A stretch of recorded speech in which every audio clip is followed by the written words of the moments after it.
Alright, welcome back to the stream. Sorry it took a little longer than usual to set up. I had actually noticed that I had forgotten to put some tags in my Twitch, so,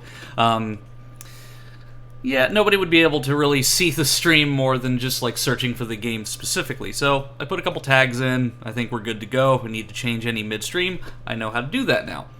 But anyway, we're going to be continuing Skies of Arcadia Legends. As I've said, I'm going to alternate between Skies of Arcadia and Star Fox Adventures every 3 days. And I, for the most part, have fixed my audio issues that I had last time. I realized that the game was overpowering my voice quite significantly in some parts, so I decided to lower the game volume just a little bit more. But if it's still too loud, then I'll just adjust it midstream. It's not a big deal, but I think I've got the optimal settings for this, but I'm going to go ahead and get everything set up right now, but welcome to the stream, and hello, Floofy Maki and Trends. I tried reading your username for a second there, but yeah, so how's everyone doing this lovely Saturday? Got to do a little bit of martial arts training today, the first time I ever actually did hand-to-hand sparring rather than using weapons, and it was a lot of fun. Though I definitely don't know my own strength because I knocked the poor guy down.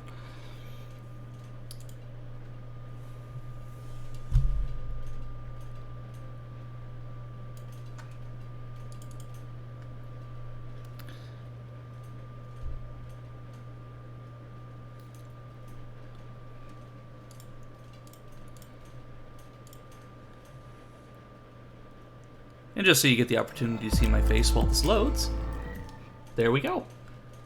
Hi.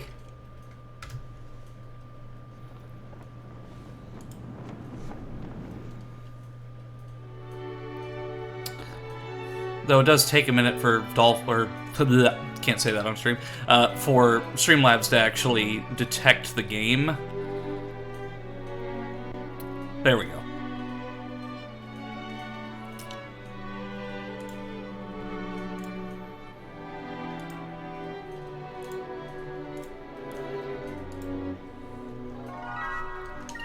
Okay, so last time we left off, we had just gotten into Lower City Valua, and Drachma had left to go find the harpoon cannon. And my audio levels look pretty good. I mean, it's not peaking out like last time.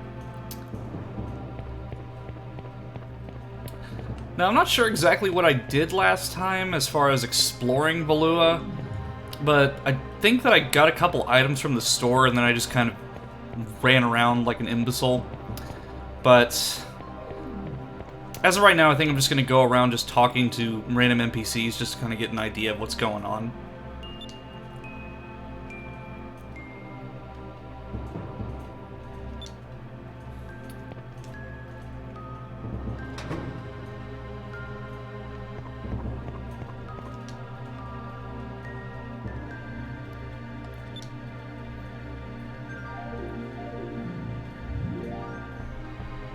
Okay, good.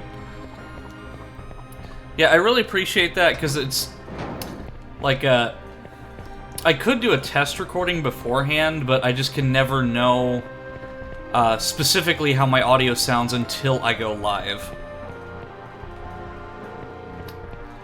So I think last time I pretty much covered my bases, so I'm kind of, like, going back on what I just said. I think I really already explored most of this area. So I might just look in, like, yeah, because this is the tavern from last time, so I might just go ahead and progress forward through this cargo lift elevator thing here.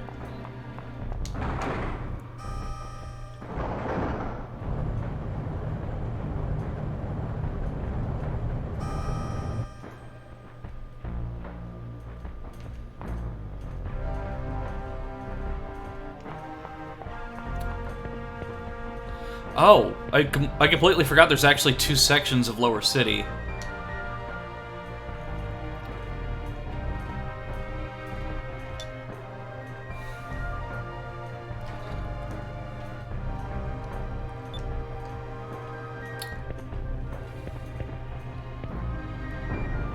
So, in my haste, I completely realized that I forgot to put the notification of the stream into my Discord channel.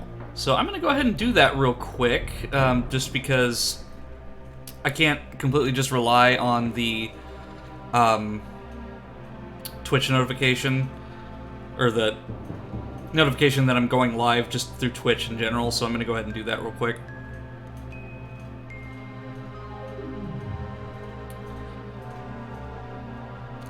Yeah, so tomorrow is Super Bowl Sunday here in the United States. I'll be honest, I'm not really, like, super interested in the Super Bowl. Like, I'm interested more in the commercial breaks, just because lots of companies like to leave surprises for the Super Bowl specifically.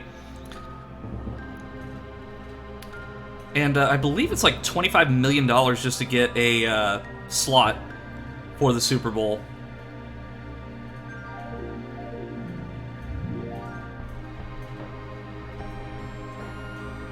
Okay, so now that that notification's been sent out, we should be good to continue.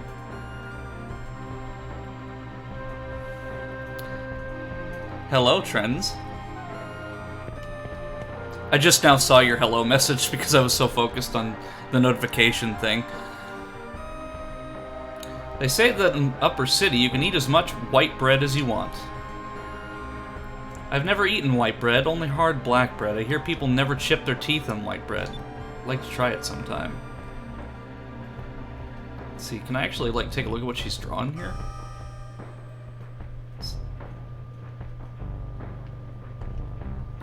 It's a bit hard to tell, I think.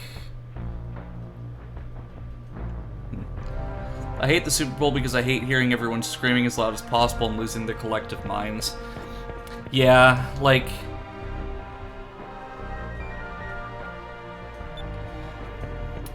I think my biggest thing is that, while I do like seeing live sports, it's really just specifically baseball.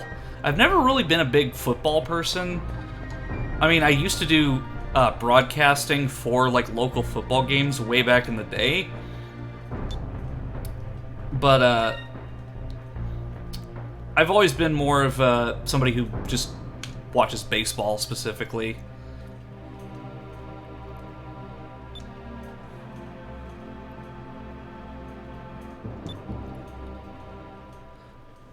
Yeah, and that's just because I grew up with watching baseball. Like, that was something that my family was always really big in, was, like, learning how to play, like, at least amateur baseball and catch and whatnot.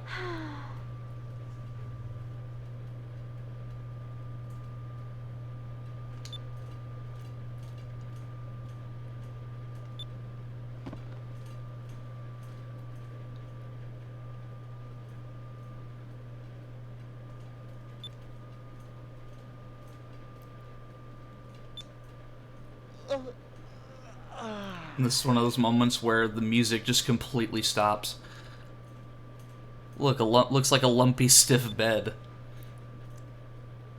I've seen worse, surprisingly enough. Some of the hotels that I've been at in the past, oof, I've seen far worse. Maybe not to the extent where the walls are, like, cracking like that, but I've definitely seen worse beds.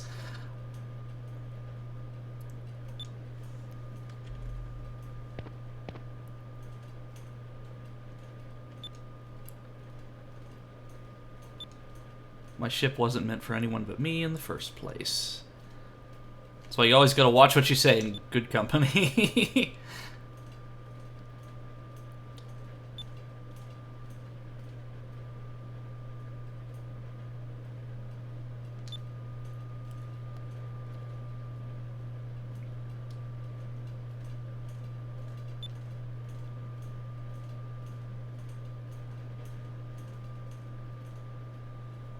Speaking of events related to large crowds,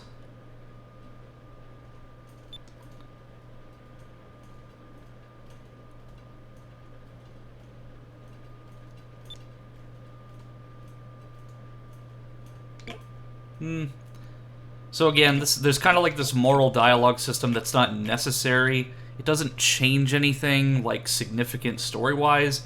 It just shows, like, hey, you know, you're a brave and courageous pirate. Saving everyone right now would be completely reckless because they're tired and they don't have any formulated plan, because, like, if they go straight to the Coliseum, they're gonna die. I don't know is something you just absolutely shouldn't say in this situation, so let's try sneaking into the Coliseum.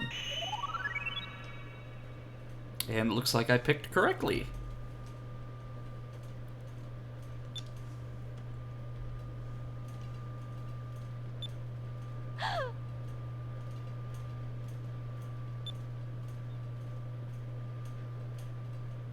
Exactly. Who said that Eno doesn't have a brain for strategy? Yeah. Still, the silence kind of makes me a little bit uncomfortable.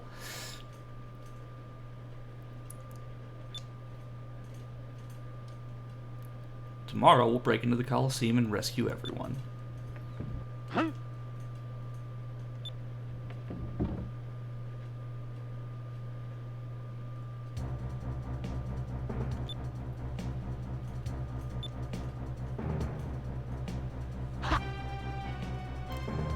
Okay, I know this is a fantasy game, but I call complete and utter bullshit on that launch just now. Okay, so, like, for some reason he was stuck on the end of the screen, so, like, Vice was literally just running in place in the exact spot that he was at.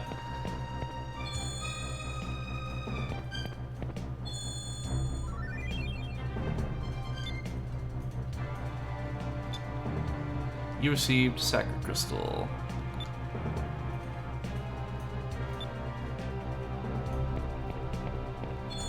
See, I'm not sure if you can actually lose this. I think this is just like, if you do it a certain way, you get items.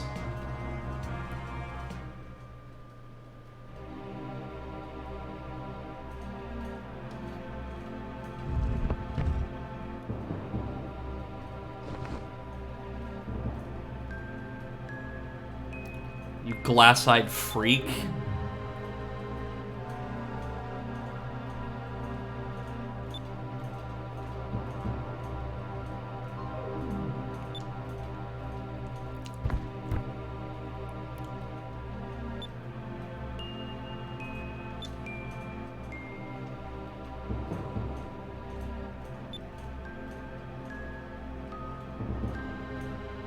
Hair like a scarecrow. Oh, damn.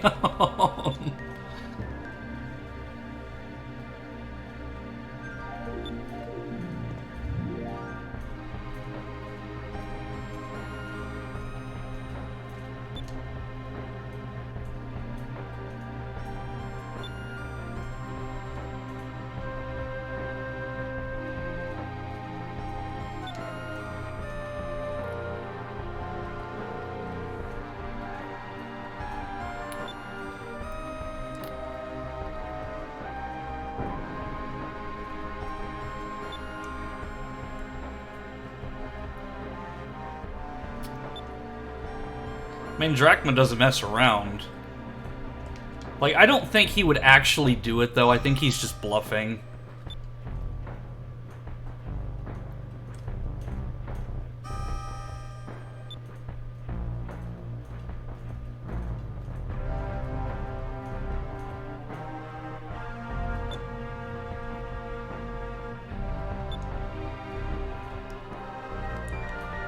Nice little set piece for a JRPG overworld.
Even if you run into a storm, there's always a way out, no matter how bleak things seem.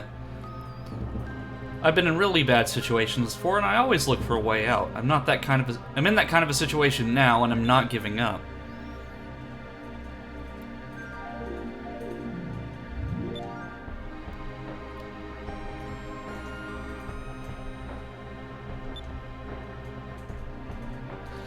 I don't know, like, Vice for...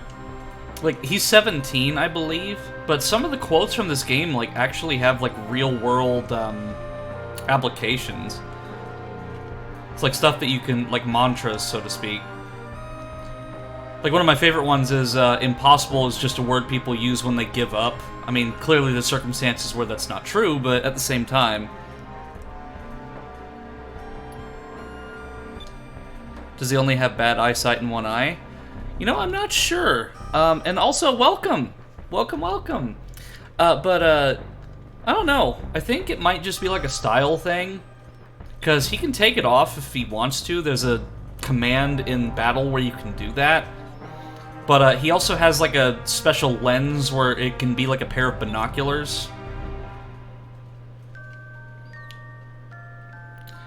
But I suppose that's better than just having an eye patch that blocks your vision for no reason.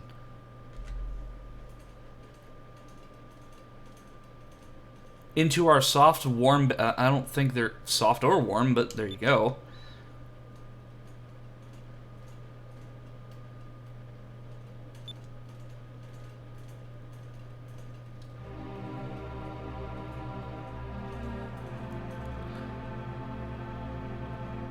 That eye patch for style, exactly. I mean, if I had, like, the capability to do so, I would totally cosplay as Vice.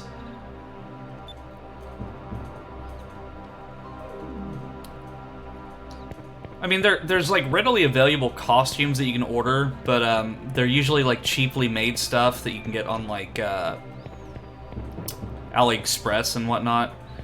So it's really, like, I'd have to probably get something like that custom made if I really wanted to get something, like, really good looking.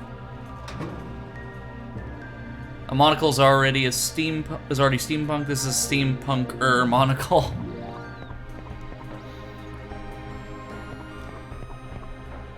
Let's see if there's anything in there.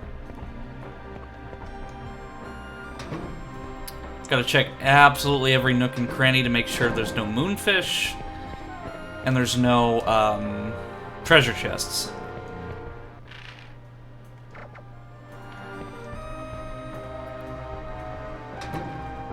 Honestly, though, like, living in Valua, like, regardless of which city you lived in, it would honestly suck pretty bad because it's continually...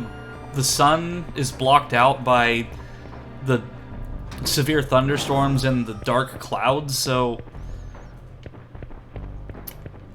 I don't know, I feel like it'd be similar to living in a bunker where you just never get any sunlight. I mean, of course there's... I keep pressing that instead of the, Like, this would be like midday, and then the sky is pitch black.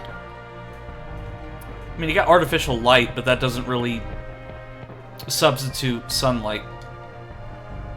Valuan Imperial Steel Mill. I guess it's an industrial area ahead. The air smells funny.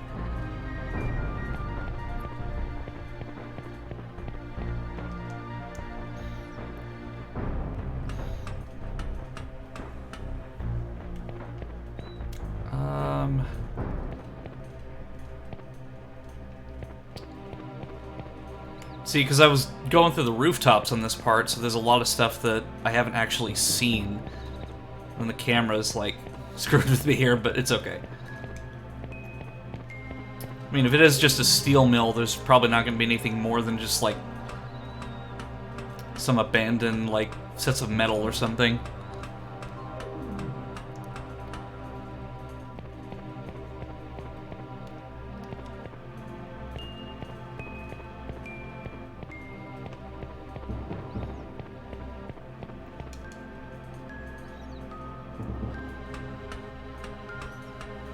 Yeah, but, like, Vice's sleeves, though, like, see how he has kind of, like, this, buckle that connects his sleeves. See, I think that's a really cool look, but it's just like, again, it's like it'd be really hard to find something like that that isn't cheaply made.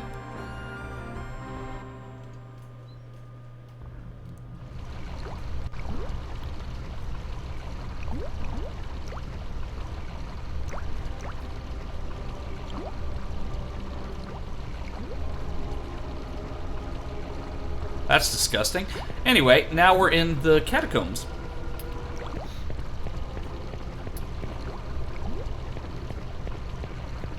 I don't know, just like the green water, like this kind of reminds me of like a low-hanging fruit would be, okay, this is a river of Mountain Dew, but no, it kind of reminds me of that juicy, bug juice that you can get at like department stores.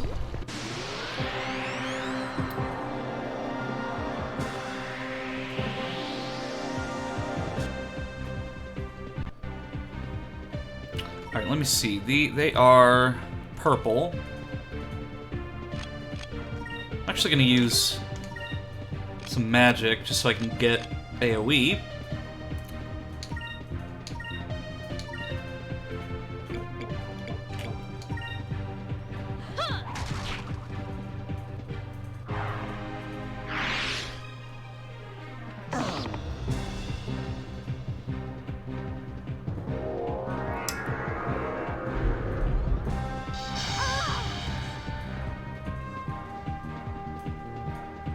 Moons, give me strength.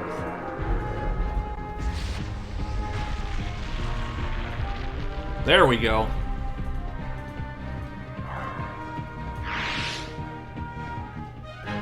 That was fun. Is my man holding the sword by the handguard? Absolutely he is. Being a swordsman in training myself, I'm guessing that might be like some sort of certain style he's going for, but at the same time, I'm not familiar with it. I also turned down the game volume just a little bit more, just because it was a little loud for me. What a hipster! Well, you gotta remember, Vice is 17, so of course he's gonna do this weird kind of stuff. I mean, when I was 17, I did some, well, when I was 17, I started doing YouTube, so, and then what, like, 8, well, I am super bad at math, but I am 26, so...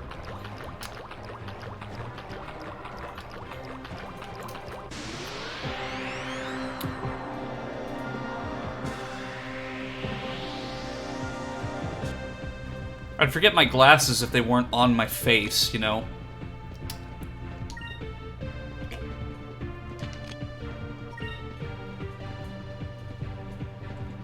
Okay, so... we have head crab type enemies in this game. The Mind Stealer.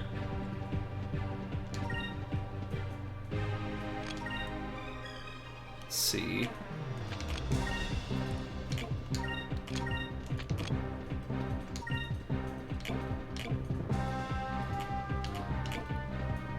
Dralnog. These pronunciations are really strange, but I'm not even gonna try.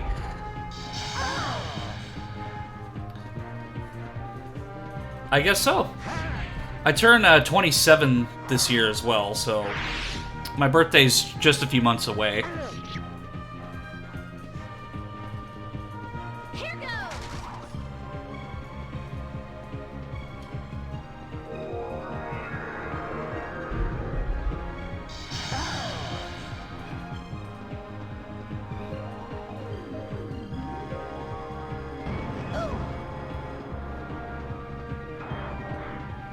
Ah, damn it, I'm poisoned.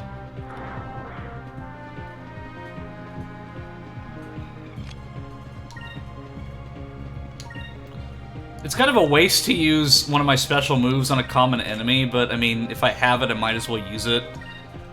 Better to have it and not need it than need it and not have it.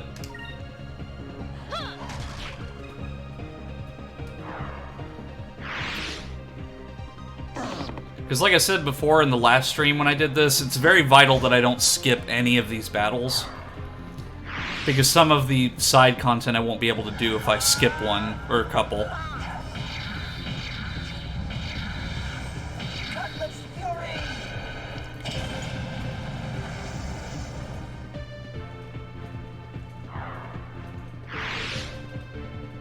Is it over already?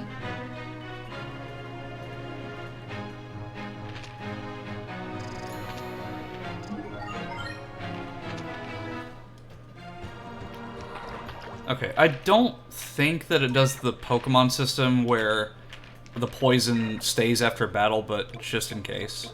Okay, so the poison effect's gone. Let's see.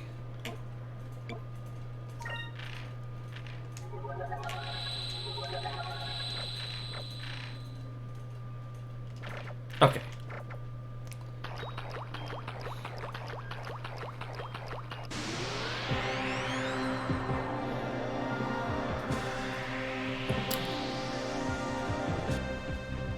Okay, so another feature that I'd like to point out is that sometimes enemies will spawn and their backs will be facing towards you, and that's an opportunity for you to get the first turn in, and I don't think they can attack you in the first turn, if I'm remembering correctly. But occasionally it'll happen the opposite way, where the enemies will be behind you, and then they get the opportunity. So that's just the nature of the random battles of this game. It's very fair, but it's not frustrating to where you want to throw your controller through the screen like a lot of other JRPGs of the era.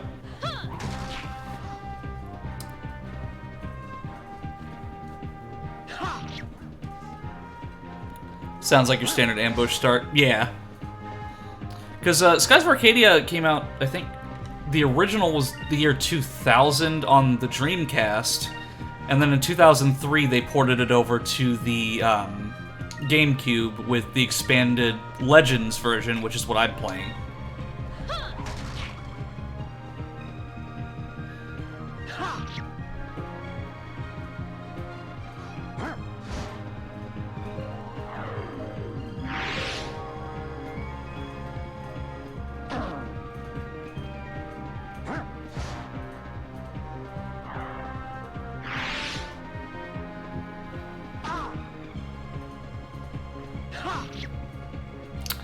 So we were talking about the crossguard, but what is that sword that I'm using?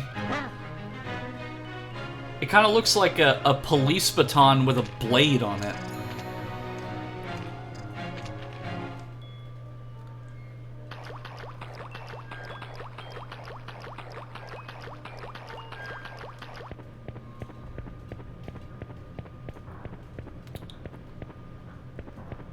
I think this is a pretty straightforward pathway. I haven't seen any branching areas so far. I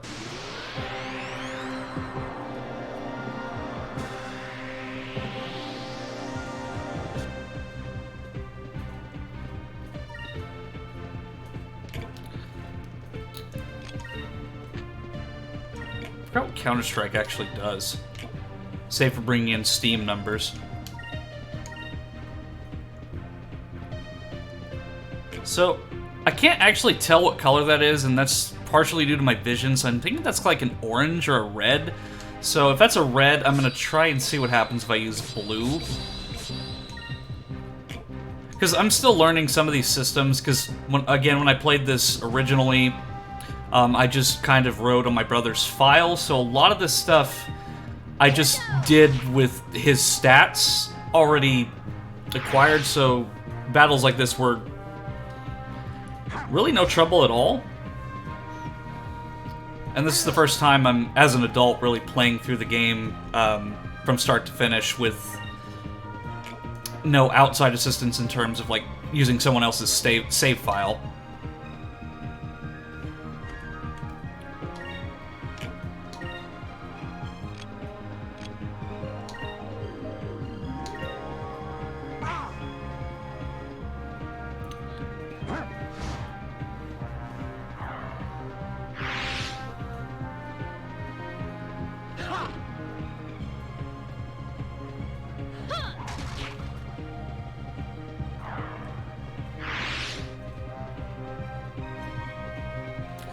So, I'm going to take the opportunity to actually use Drachma's special move here, just because I love the animation for it. And it's overkill.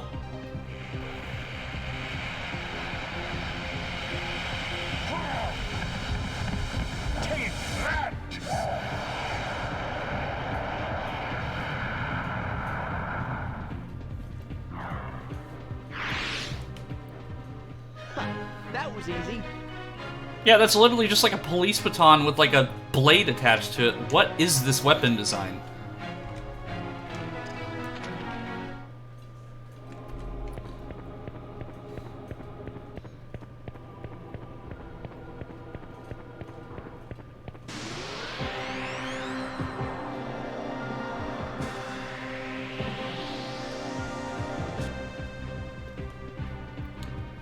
Bladed Tonfa bottom text. Yeah, let me just get a better... Yeah, that's literally what it is. I mean, there might be like an actual blade design that looks like that, but as far as I can tell, that's pretty much what it is. It's literally just a bladed Tonfa. So since I've got magic droplets, I'm just going to use that and just go from here. I think as of right now, I don't really have to worry too much about the color of my weapons, just because since it's a bunch of random battles, there's just so many different varieties that I'm going to have to switch literally every single time I want to use a certain elemental effect. Give me strength.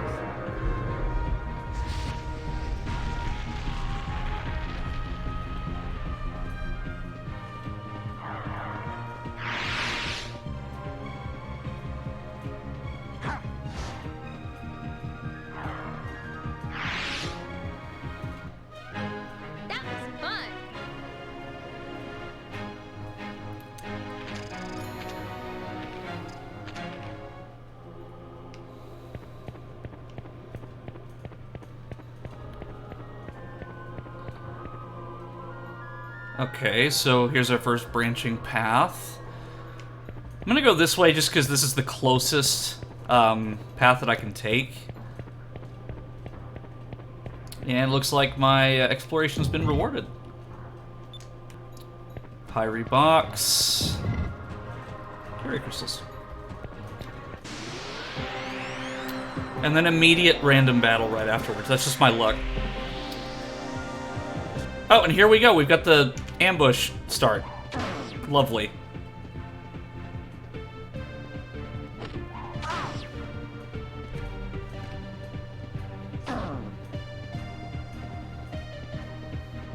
But luckily for me, I can just use the fuck everything button, which is the magic.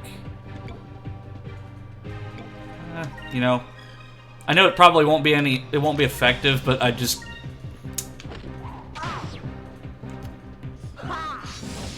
Oh, well, that was a waste. If I'd known that he was going to take them out in one hit, I wouldn't have used my magic. Give me strength.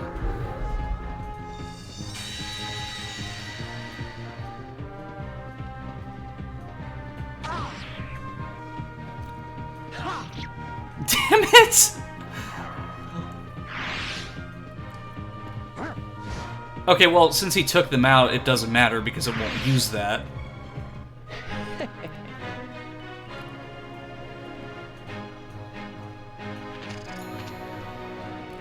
Okay, so for my next level, about 38 XP.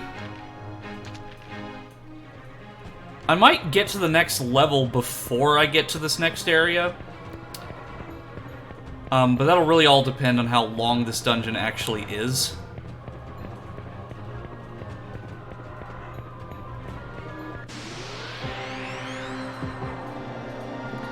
Because while doing every single battle will get me to an adequate level, I do want to, at the very least, get to level 10 before I get to this next area.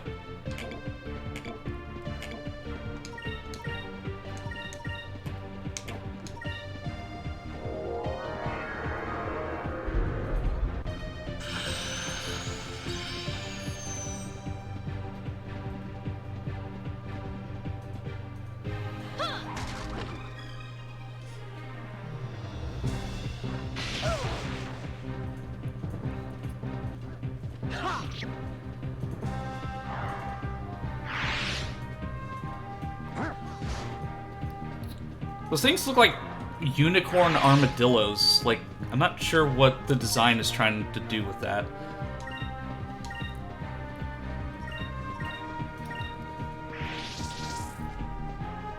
Okay, well, I guess I didn't have to do anything.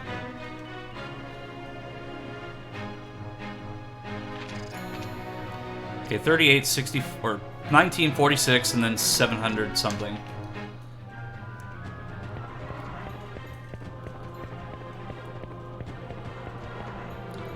So, opinion time for everyone in chat while I'm kind of doing this. So I'm thinking of new outfits to kind of add to my character. The model maker agreed that they would be able to make more clothing options for my VTuber avatar. So, definitely let me know if there's anything like you think would look good on the model, because I'd like to do like seasonal things and like situational stuff. Because as of right now, the model has my masculine and feminine variations, but aside from that, there's not anything else. So if I have like different variations for different situations, it would make things a lot more interesting. Because as of right now, it's just my model is it just has the gender variation. So like if me being gender fluid, I'm feeling more feminine one day, or masculine one day, I can switch it up.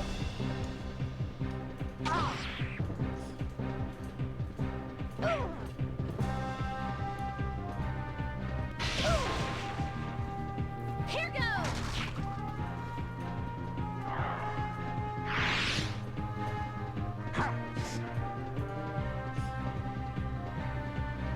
Here goes. Strangely enough, these enemies remind me of Terriermon from the Digimon franchise. I think it just might be because of the ears and like the horns and stuff.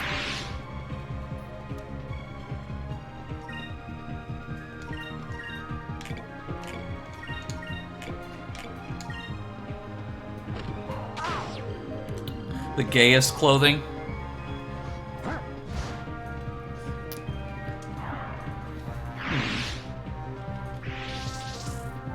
Yeah, see, that's the thing, is that I've never been good at fashion. Like, I just wear what's comfortable, but, like, I also want to, like, as far as, like, my avatar is concerned, I want to wear stuff that's appealing, too. But, like, the stuff that's on my avatar is stuff that I generally find comfortable. So, like, I'm a sucker for hoodies.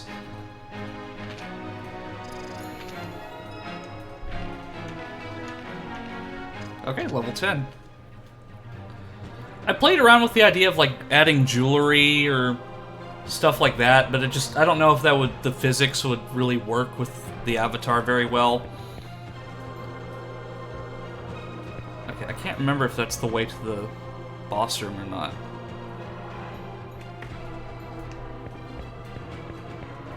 Oh yeah, I should probably heal, because Vice is only at 236 HP.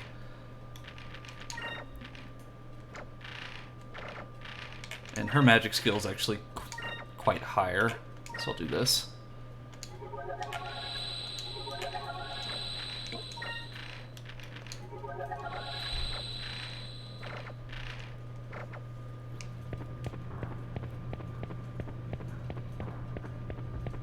Okay, so that's the way it came. I just now saw that my map had already gotten this area.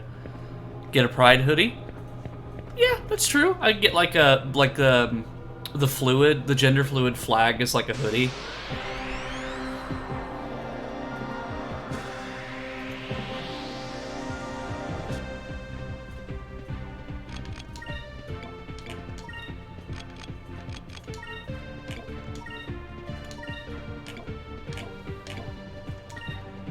Here goes.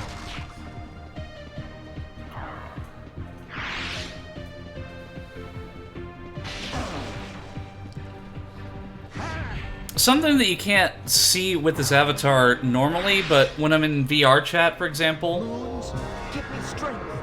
Oh, wait till Vice is done obliterating these enemies. But something in VR chat that I have with this model is I can actually take off the cardigan sweater and just use the tank top. So if I really wanted to, I could maybe talk to the model maker and Fun. get a version that's just the tank top.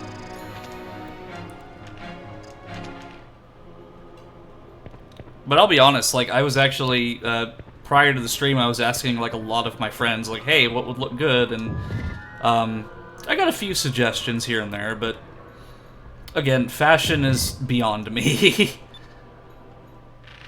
Okay, what are these items that I just got here? So I got, like, the Assassin's Blade. Is that something that Vice can use? So, compared to the Sky Cutlass... Getting about, like, pretty significant attack upgrade with that, so I'll use this. And then I got armor or something? It was like heavy armor, okay. Very thick and heavy armor made for a man, offers protection against physical attacks. Okay.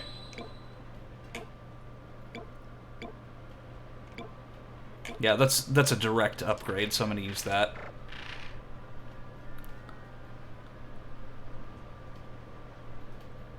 We saw that movie with a cat in the cinema.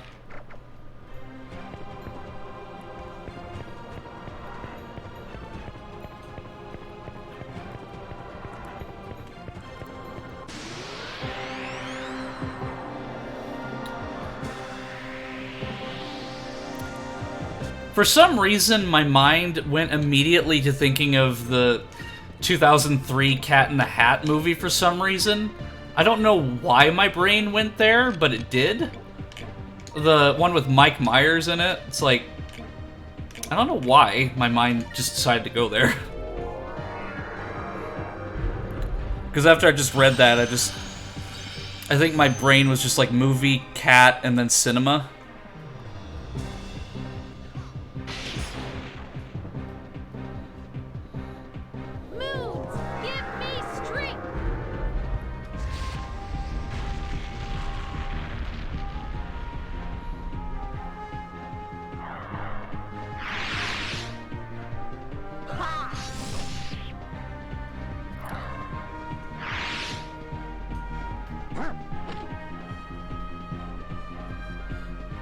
We saw Puss in Boots. Oh, okay.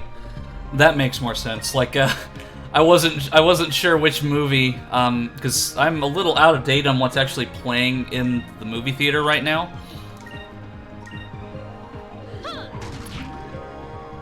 I heard that it was surprisingly good, but that's just what I've heard. That was easy.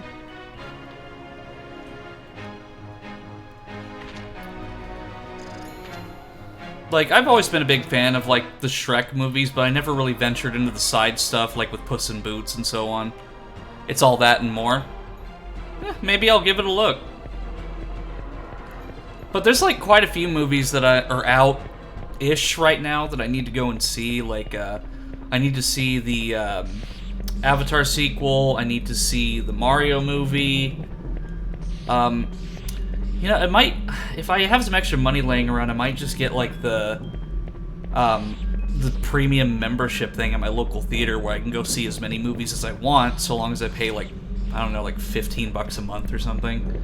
I mean, that's not bad, factoring in the all the other costs involved, so, like, if I paid, like, $15-20 a month and I see, like, 5 movies, that's saving me, like, $30 or $40. USD, by the way.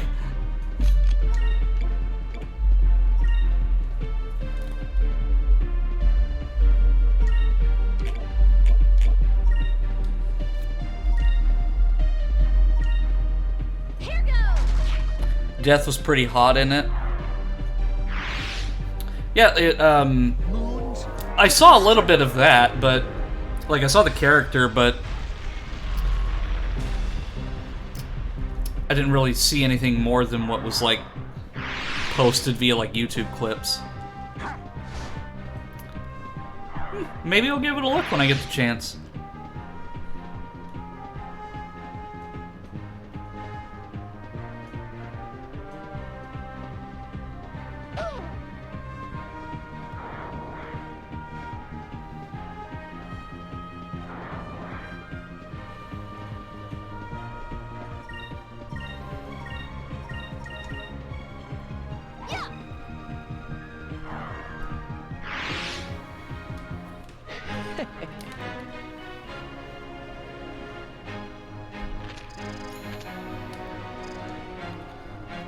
To be honest, I'm surprised that the movie theater in my local area is still even open.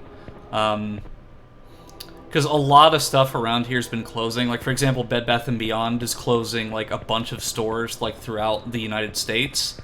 And I used to work at my local Bed Bath & Beyond, and I tell you what, it was not a fun place to work. They definitely solicited credit, like, to an what's the word I'm looking for? To an extreme extent, to the point where it was almost, like,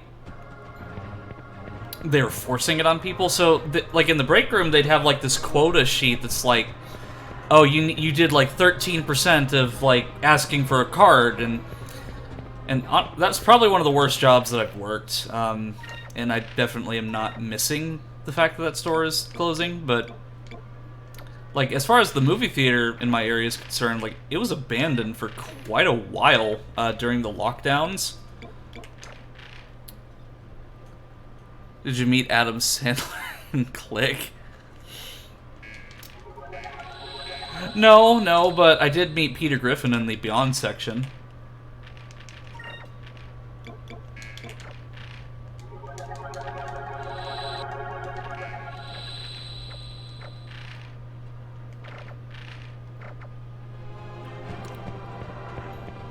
Yeah, the only problem I have with the job is just that, for one, the credit cards and stuff, and then just they expected me to do stuff that wasn't in my job description. And then the way beyond section. Wow. So, we're about to face one of my least favorite bosses in the game. This one is, well, I mean, just look at it. Well, we'll look at the menu first, but just look. I mean, he looks lovable. But, like, when you actually fight him, he's aggravating.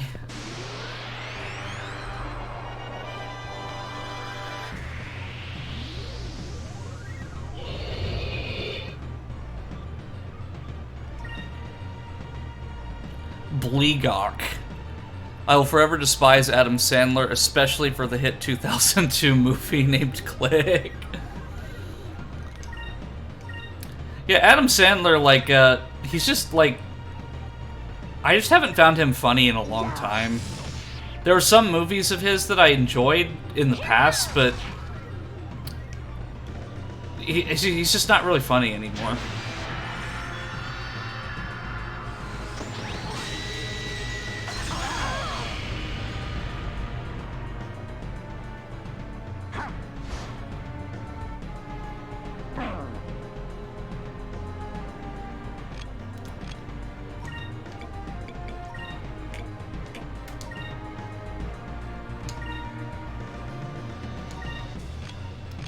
And then, I guess I can benefit from attacking. I don't need to focus right now.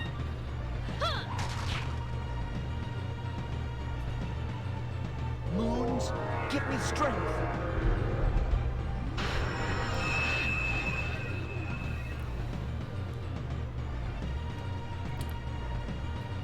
I don't know, like, while I'm doing this aggravating boss battle, because of this reason...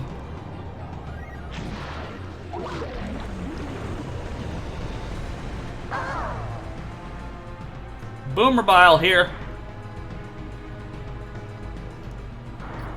Because it will consistently poison you, that's why I dislike this boss.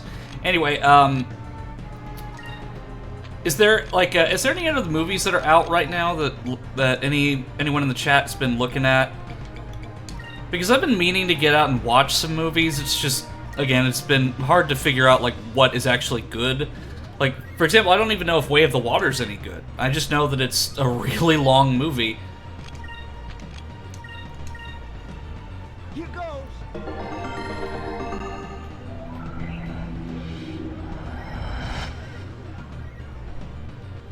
Yeah, that name doesn't fit the monster. He apparently did some good movies, or at least one, but I hate his humor. Yeah, like, I think the only one that I really liked was Happy Gilmore. And that's just because of the scene where he gets into a fist fight with Bob Barker. Because, like, Bob Barker's, like, 95 or something, and when that movie came out, he was probably, like, 80? Maybe, like, in his late 70s? And it's funny just seeing Bob, and I don't even know if I liked it for Adam Sandler. I think I just liked it for Bob Barker.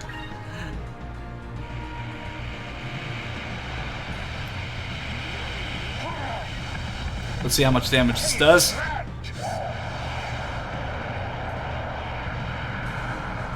Ooh, we're about halfway down. Probably gonna have to use some healing items next turn, though.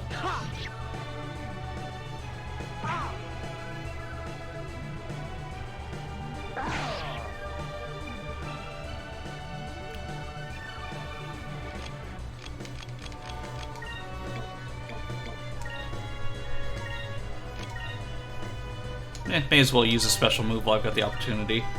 And then I will have him his healing crystal on Ica. Here goes.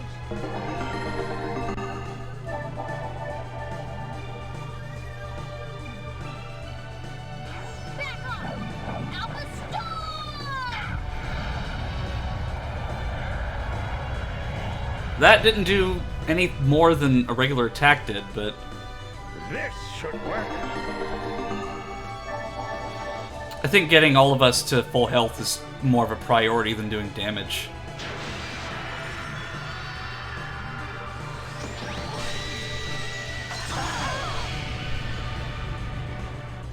So I'm gonna switch Ica back to red, because, yeah, he's a green, so... I mean, I probably have the exact opposite of what these enemies' damage types actually are, so... Maybe later in the stream I'll actually pull up the list on what counters what.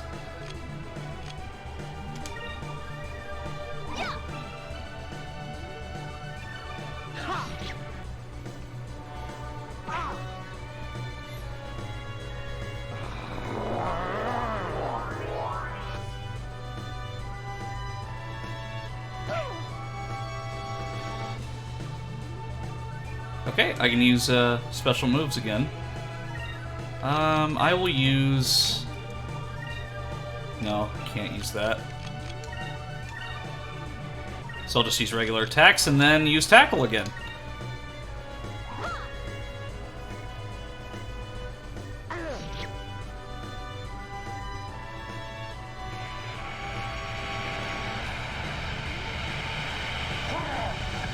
Come on, take him out, baby.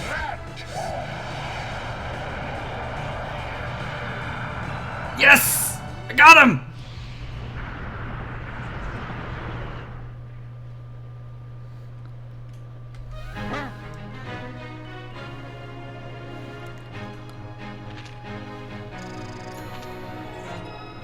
And I got a level up, so that's good.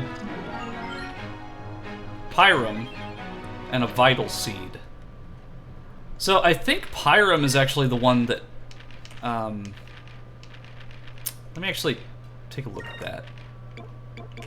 Summons fireballs from the sky and damages all enemies on the screen. Okay.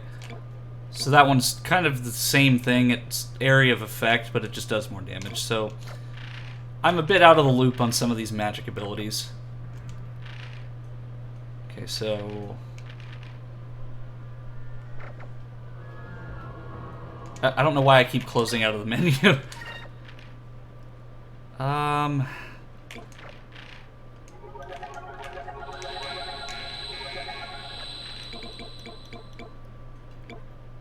Okay, I've got 7 Sacred Crystals, and then I have some magic abilities that I can use. I probably should have bought more now that I think about it, but it's not too big of a deal.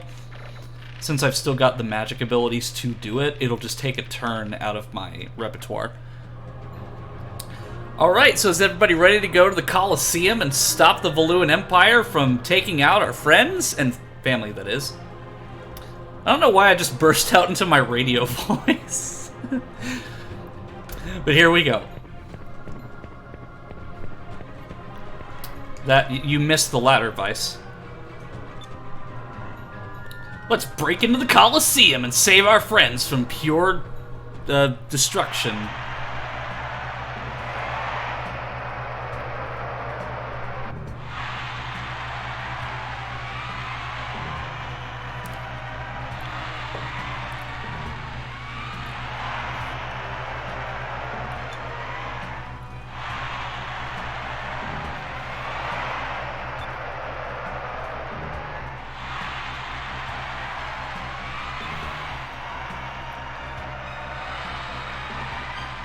That guy is like 12 feet tall.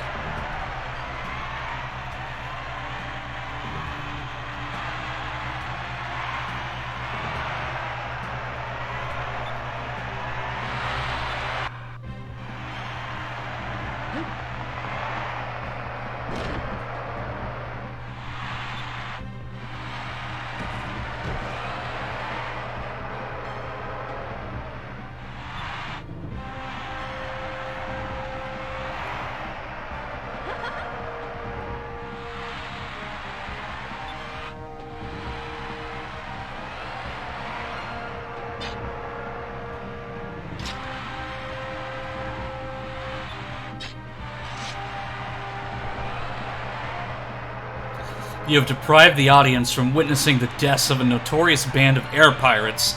Now, they will witness your execution.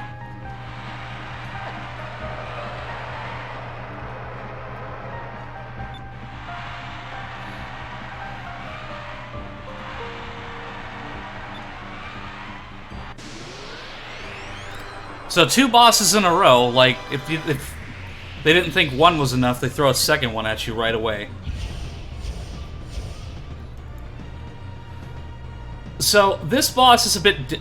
I'm sorry I get distracted so easily, but the crowd is literally just, like, JPEGs. They're not moving. Anyway, so this boss is, a bit different. So what I'm going to do is I'm going to focus on the Spell Wardens first, because they'll just continuously heal him if I don't take them out. I could go for him, but I don't want him to be, like, at half health and then heal him completely. So... I mentioned that I was going to look at the different spell abilities and kind of see, like, or the colors, rather. I'm going to do that real quick, because I'm not sure exactly what counters yellow.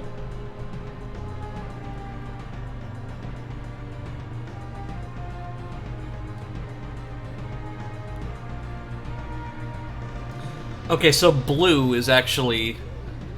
powerful against yellow according to this chart that I just saw, so I'll switch to blue for this. We should put your radio voice to use more. Yeah, like, I used to do radio back when I was still in college, but it's just like I haven't had the opportunity to do it since then. Oh yeah, I need to switch to blue, that's right.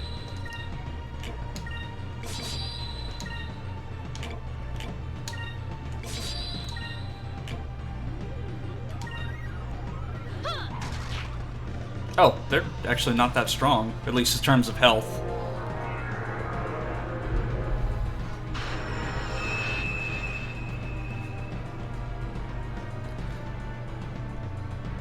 So really their focus is to...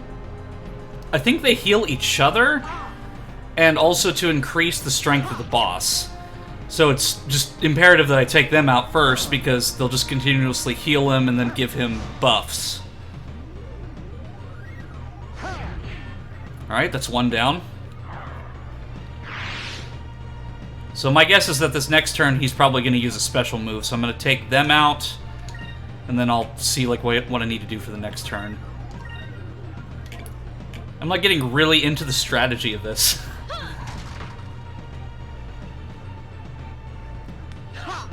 Ah, damn it! Oh, he's got like a sliver of health left. That is crap.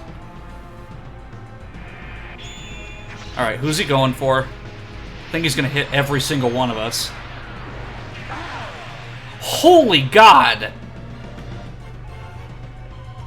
Okay, so definitely gonna have him heal. Like that was... Yikes. Okay, and then I'm gonna have Drachma heal too. Here goes.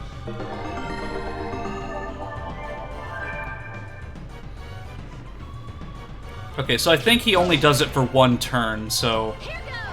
Like, maybe next turn he'll use it again, but I don't know how often his attack pattern is.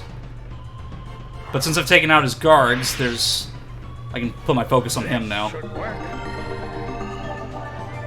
I'm gonna execute the Executioner.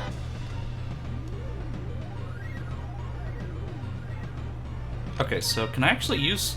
No, I can't use two special moves. So, I'll just do a Now I'll power up Drachma.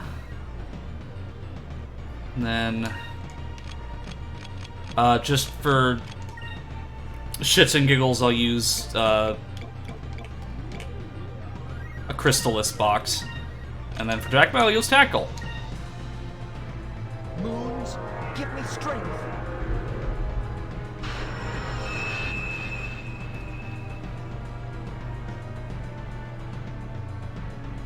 Let's try this.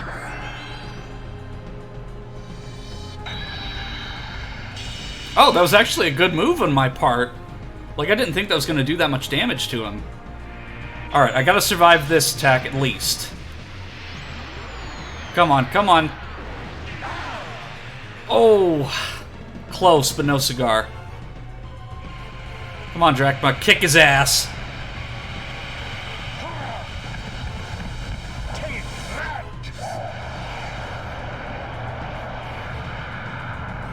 That's what I'm talking about! I'm like getting really riled up with this and I love it. It's not often that this happens. But I'm actually gonna probably... Let's see. I'll use Pyram. Well, no. I'll just use a regular attack on Vice's part. And then I will have Ica be my healer. And then...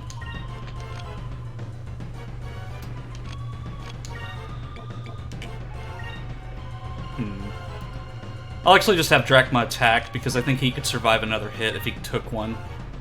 Moons, give me strength.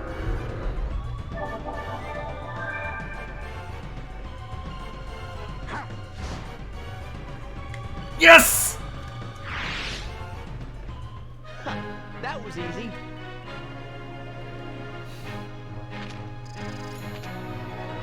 Eat shit, Valua.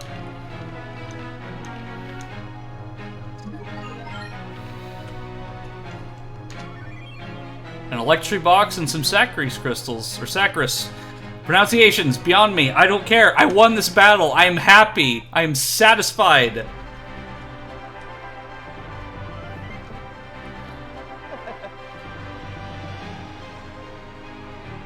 You cocky bastard. I love that so much.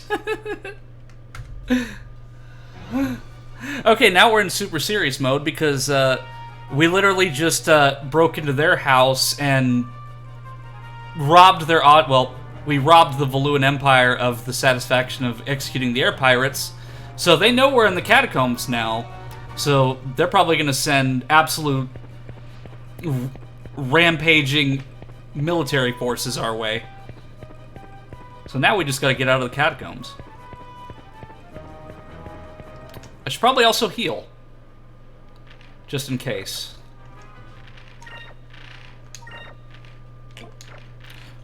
Okay, so when I leave this area, I'm definitely going to buy more healing items, like before I buy any more weapons.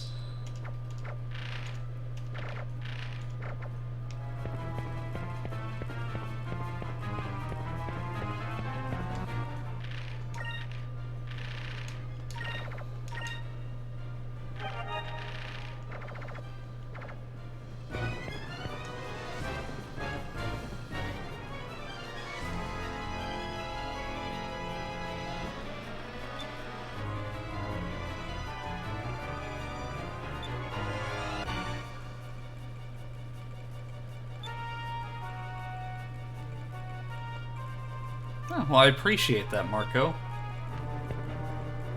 So I guess it's the one straightforward?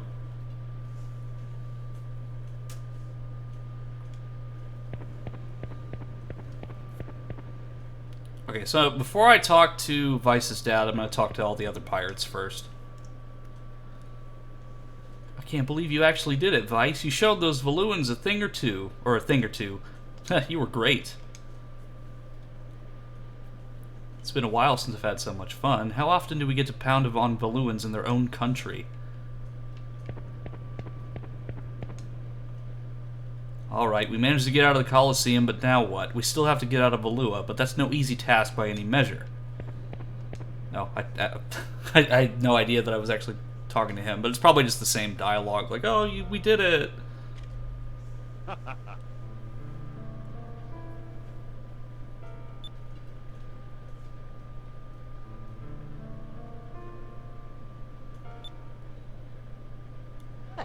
Oh, and there were some chests in here, too. Like, if it transports me out of this area, then I'll just load my save, because I need to get those chests. The head of the Dine family.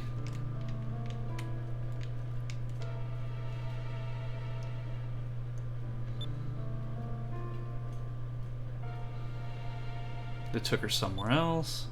I overheard some soldiers talking about her. Sounded like she was taken to the Valuan Imperial Palace.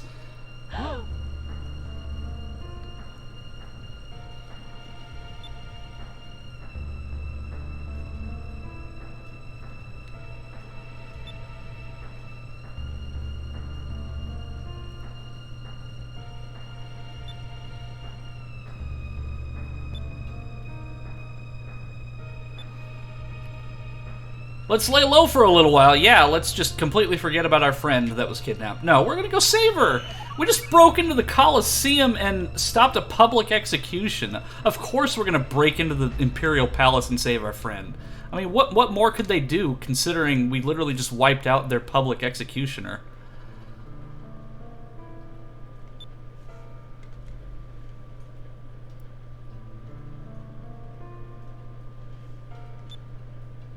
Wow, it's your yellow moonstone. Thanks, Dad. It's just what I wanted for my birthday. Taking the properties of lightning. I'll take all the air pirates back to the Little Jack. We'll be waiting for you. Need to be at the Little Jack when they open the gates. Uh-huh.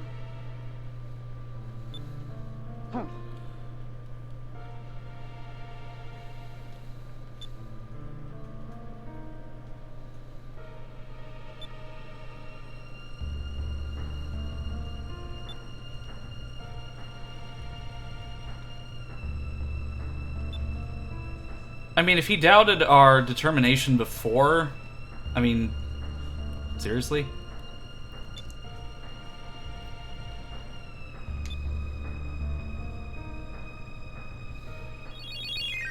Drachma's left the party.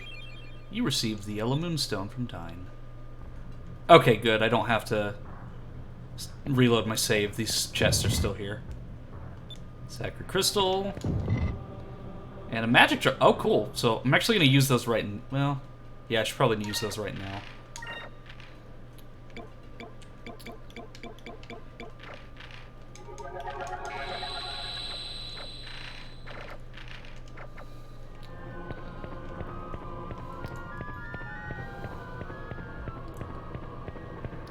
Still, like, this game just gets you pumped up, especially, like, in certain, like, cutscenes and situations.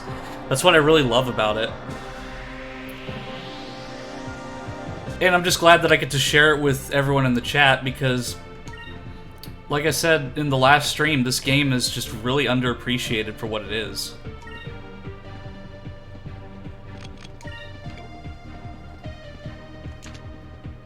Eh, may as well. Moons, give me strength!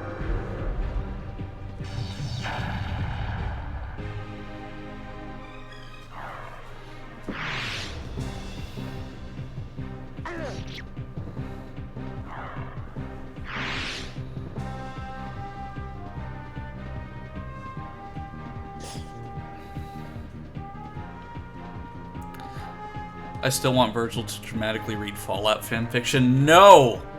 Absolutely not, Taylor!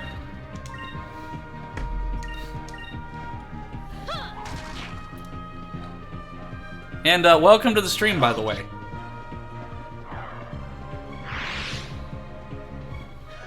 That was easy. Hold on, the auto mod disliked the word that you used, so I will fix that. Like, I'm fine with, like, I'm fine with words like that, just the only thing I'm not fine with is slurs. Like, I mean, if you're doing that to describe something and not to insult somebody, then it's fine.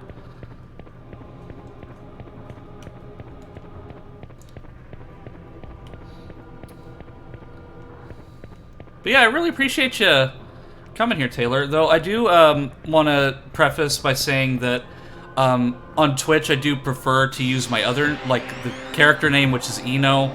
I'd rather use that to differentiate it from my other work. I know it's kind of hard considering you've known me as the other name for years, but it's just so I can make this my own thing, so to speak. But people, like, because Twitch doesn't let me use, like, certain punctuation, some people have mistakenly started calling me Enos, which is fine. I mean, it's no big deal, but I guess if you really want to, you can call me either Enos or Eno, Inos or Ino. So long as, like, the main, like, meat of the word is there, I don't mind. Well, here, Taylor, if you're still in the chat, give me something dramatic to read, and I will read it, just so long as it's appropriate for my stream. Because in my Dead Space stream, I read a SpongeBob Fortnite DLC script.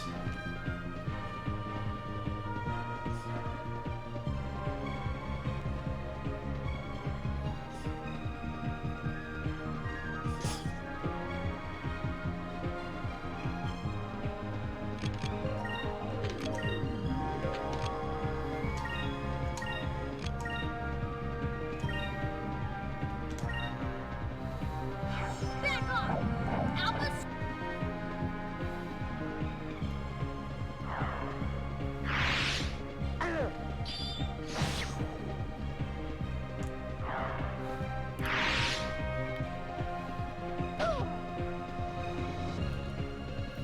Something I've also realized, I need to add more music to my starting playlist. Because I've used a good bit of the ones that I like already, so I need to add some more. That was fun. But since Twitch is, like, really cracking down on, like, copyrighted music now, I have to see if it's in any content ID systems before I use it. So for the most part, I've just been using, like, game soundtracks and so forth. So I might use some for this, and then maybe I'll go and get some more Star Fox stuff to add to it.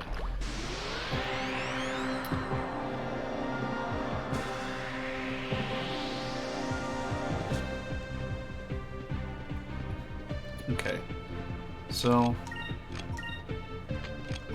focus for that round, and then I'll use a special move or some magic for this next one. I don't know if I can actually access any shops before the next area, though, which is the only problem. Because I don't think it'll let me return to Lower City just yet.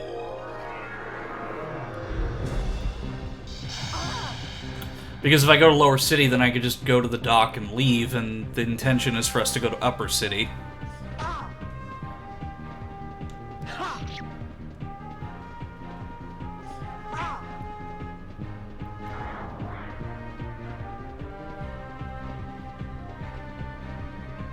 No, don't you dare!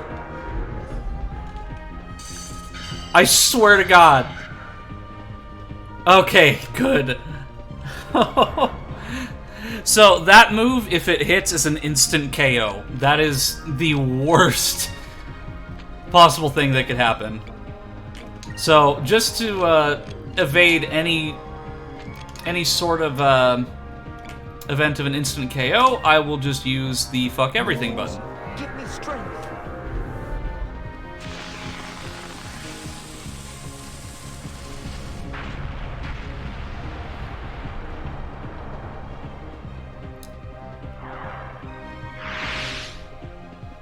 We won! We won!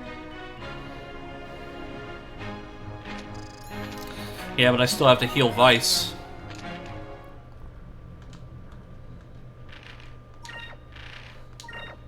Yeah, so, Eternity, whatever the pronunciation for that specific move was, it has a very low hit chance, but if it hits on any of your party members, it's usually an instant KO from what I recall.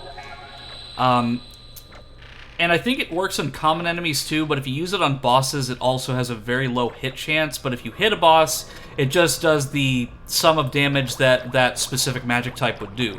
It's kind of a way to avoid the game being broken where you can instant kill a boss with a magic attack. I mean, it's not like Final Fantasy 15 where you can literally just kill one of the hardest bosses in the game using one of your magic skills with an instant KO.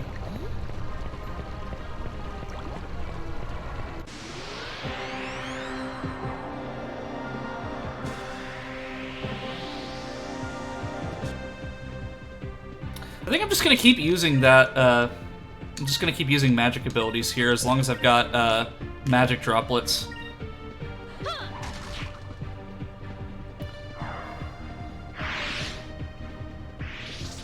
Well, at least he had the self-preservation skills to run away. Moons, give me strength.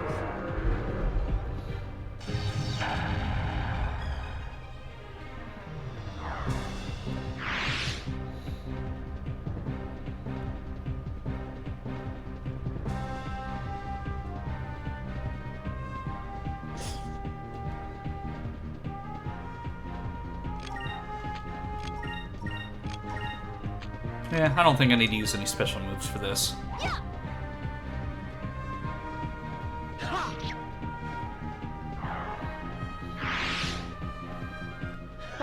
That was easy. I mean, I do like how the assassin blade that I got isn't just a bladed tonfa like the one I was using before. Because really the weapons are the only form of customization towards your character you can do. You can remove Vice's eye patch in battle, but save for that, the only customization you can do is via your weapons that you carry into battle.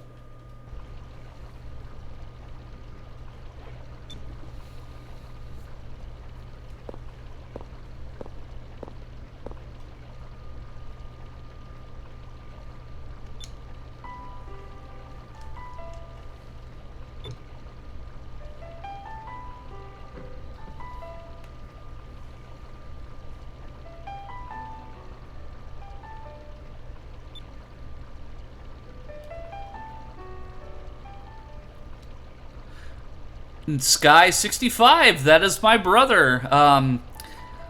Thank you for joining the chat. Eternus being instant kill on the whole part. Are you kidding me? Well, thank goodness that I'm not at that point in the game, so. But yeah, if you want to, like, stay in the chat and help me out throughout the 2.5 hours, 3 hours that I'm playing, I'd really appreciate it. But definitely go give my brother there a follow, for those of you who want to check out the stuff that he does. He's a historical YouTuber, does stuff on naval vessels and other various things. Definitely go check him out. And I do appreciate you helping me out. I actually had to look up a chart that told me what colors did what damage to enemies, and it really actually helped me out. I was doing like maybe 20% more damage on the boss. And I'm saying this in a really emotional scene, and I apologize. Every time I hear the word impossible, it just makes me want to prove everyone wrong.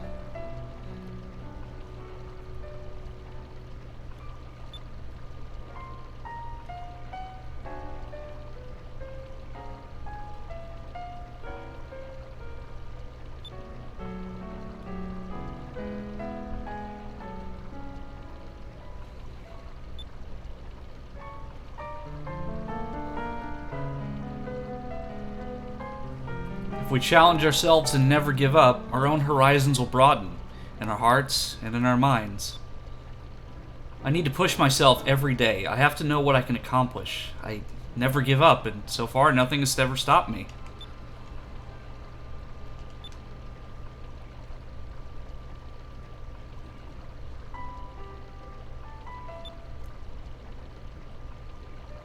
Impossible is just a word to let people feel good about themselves when they quit. That's the quote that I was thinking of.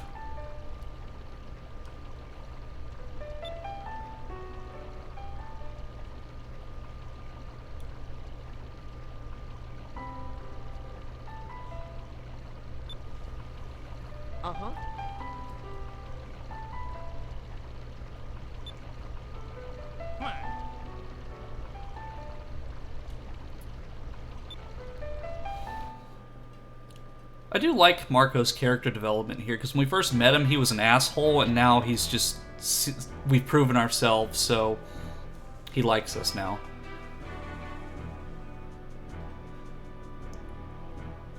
I think this is our first encounter with the Empress. I don't think she's been in any cutscenes yet.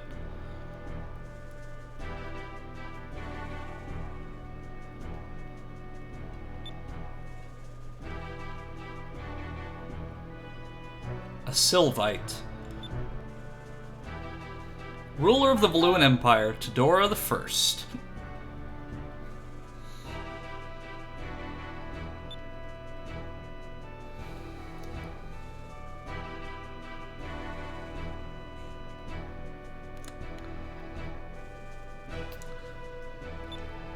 Hi, welcome to the chat, Ordinary Clover. Just playing some Skies of Arcadia with a slight HD mod. We just got done with a boss battle, and we're about to head to the next area.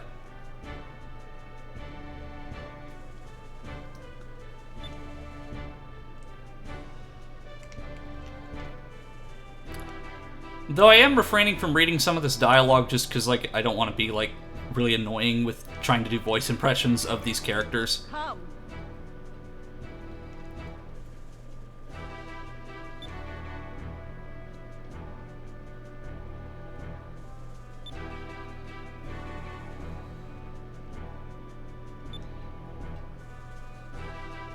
I do like the armor of the Royal Guards, though. It's pretty cool looking.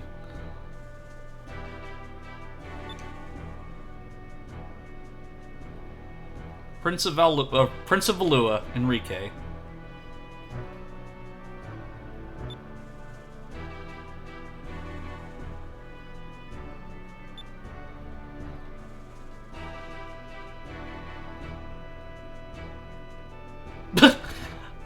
What?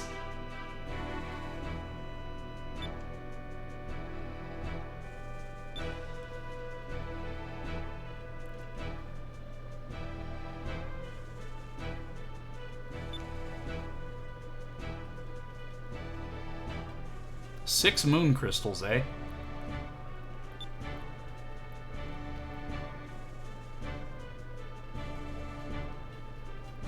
Gigas.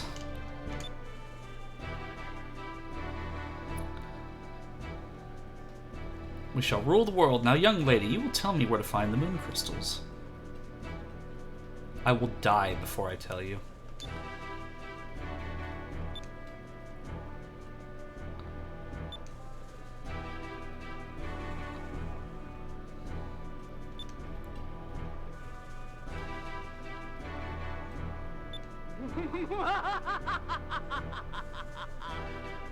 Something I've always just found interesting is that there's occasional, like, actual voice dialogue, but it's mostly just, like, quips and laughing and anger noises. Just to show that, yes, these are actually voiced characters to an extent.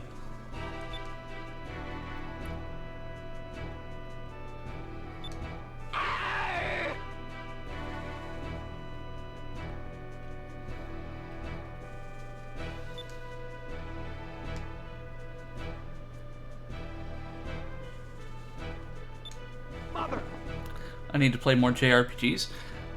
Yeah, I'll admit I haven't really delved into the genre that much, save for Final Fantasy. But this is one that I actually grew up with, but I never actually played it completely by myself. I really just rode on the stats and progress that my brother had made. So this is the first time I'm actually playing it all the way through by myself, without, like, writing on someone else's file.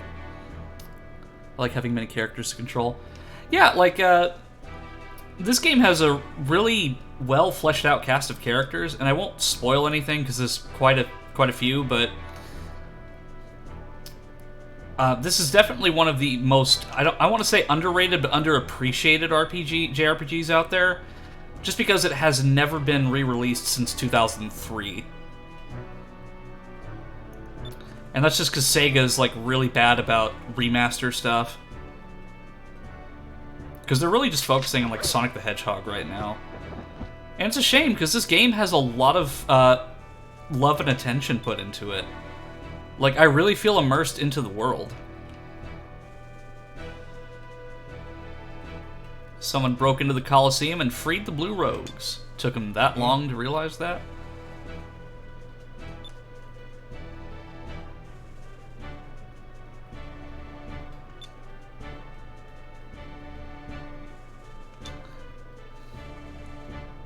Still, I really like this snuggy robe thing that Galcian's wearing. It looks really warm and comfortable. Oh! Thank you for the follow, Ordinary Clover. I hope you enjoyed the stay. I have not heard anything about Legaia ever in mainstream media. Oh, yeah. Like, you'll see the occasional, like, YouTuber talk about games like this, but save for, like, mainstream media, you really don't see many people talking about Skies of Arcadia anymore.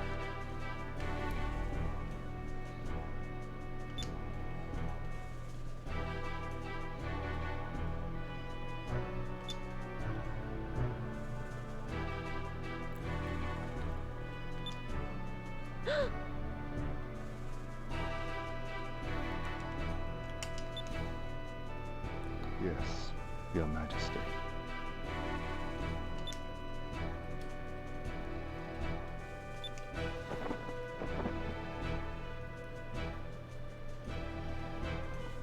Ramirez.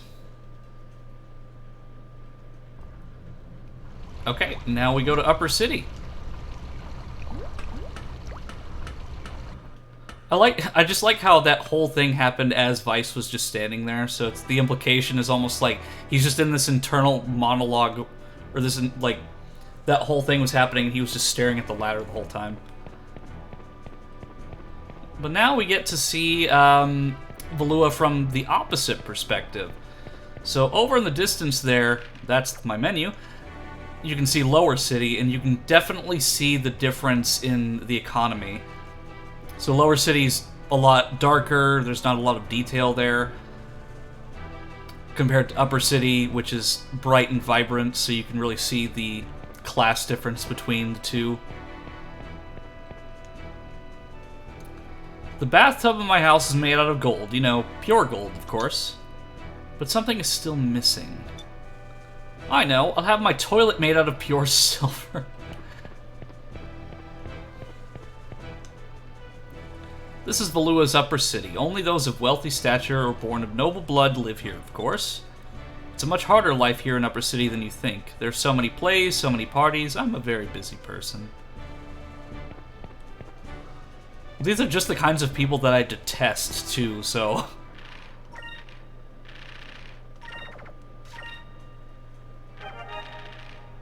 Like, I think there's actually a Marie Antoinette reference somewhere. I think it's this boy who actually says it. My mommy told me that people in Lower City rarely get to eat white bread. I guess it's paralleling the little girl. But that's stupid. If they can't eat bread, why don't they just eat cake? Yep, there it is.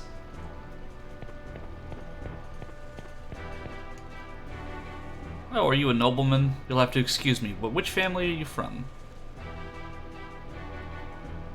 From the Dine family. I mean, he's being honest.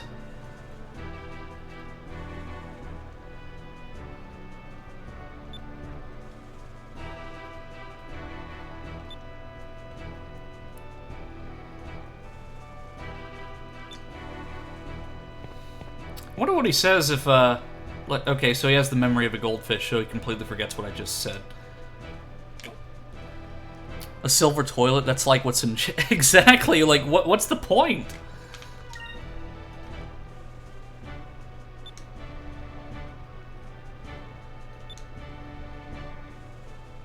Your poorness to rub... Boy, if I had control, I would throw you off the side of this railing here. And my monocle is cooler than yours, so...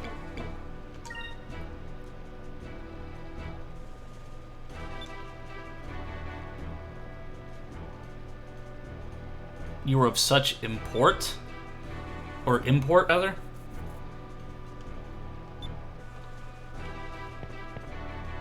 I don't think there's anything else in Upper City that I can really check. I think it's really just the starting area. I don't think there's any chests or anything. But yeah, like, just the Upper City Valua just makes you really despise Valua as a country, just because of how awful the people are here.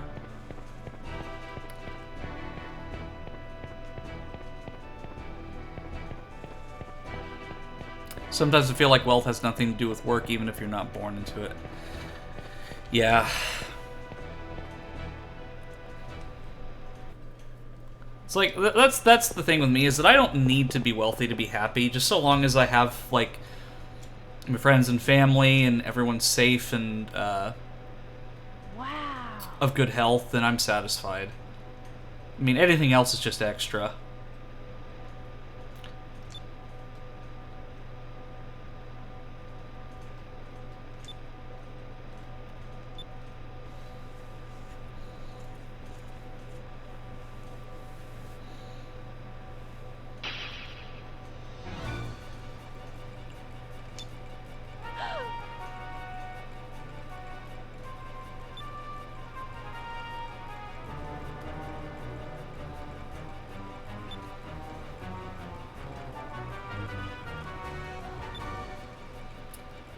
I mean, that was just perfect timing on their part for her to be transported right as we arrived.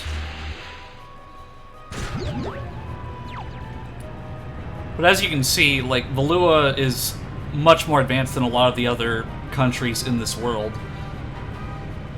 Not only do they have fully steel ships, they have a working railcar system.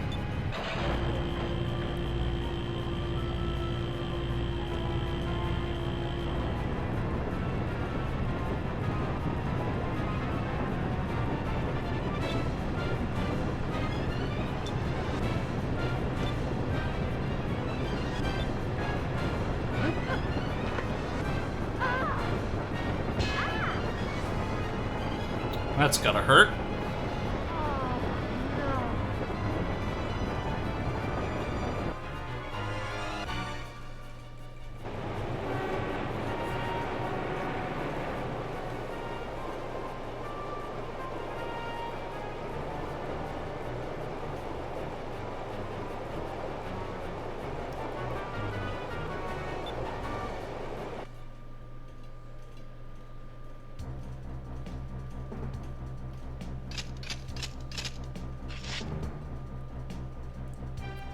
Lord Galcian, we've just received a message from Central Station in Upper City. They've spotted some air pirate, I read too fast, that's my problem, snooping around the rail cars.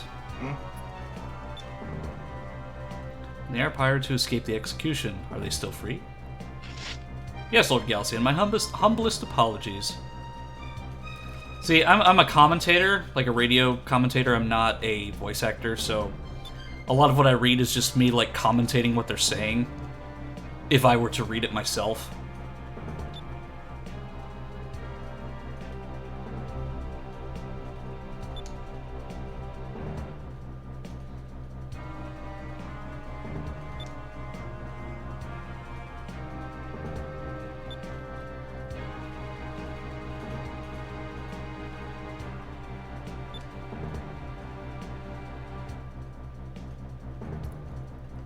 Oh, so Snuggy Boy's gonna fight us himself.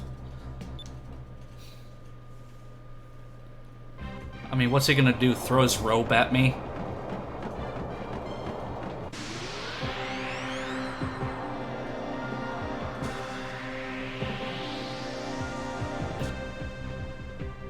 So I thought it was crazy, the fact that we're jumping on top of a rail car, but why are these guys up here?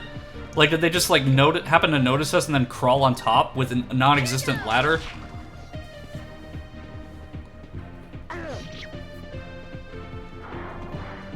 Oh.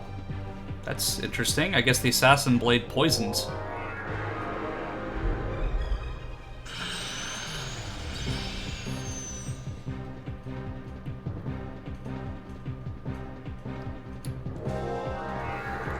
I need to actually look at some of these magic stats, because I'm not exactly sure what Quicka actually does.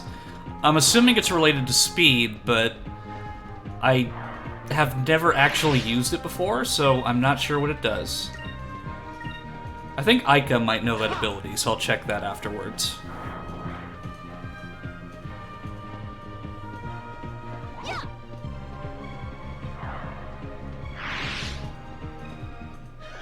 That was easy.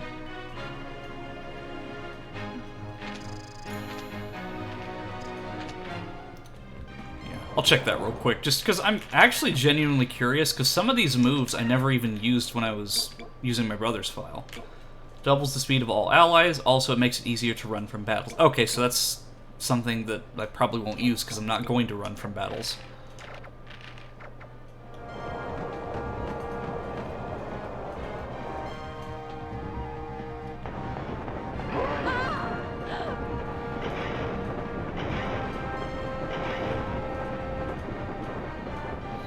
Oh, there's Snuggy Boy himself.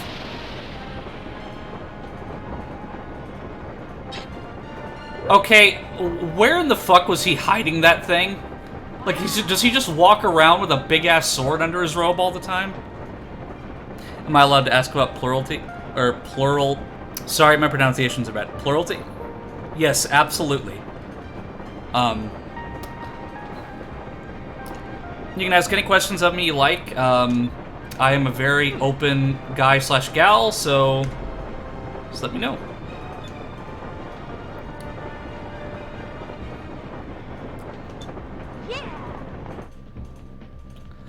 Okay, so something I want to show on this part here specifically, so I'm actually going to make a save state here.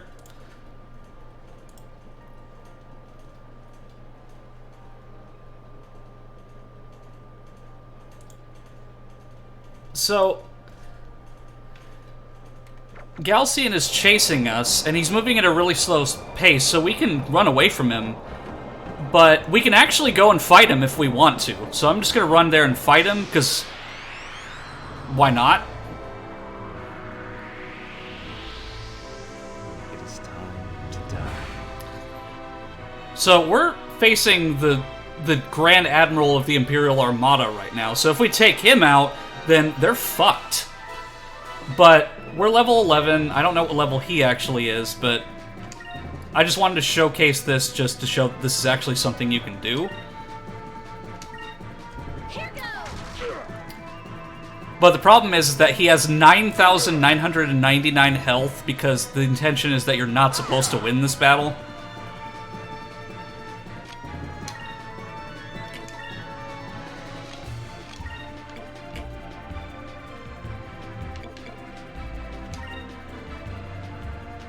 Actually, I'll just use a regular attack. Bring it on.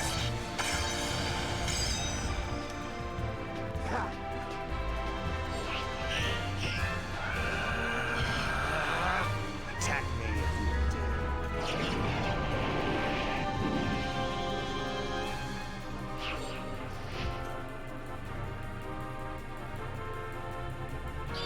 Aha!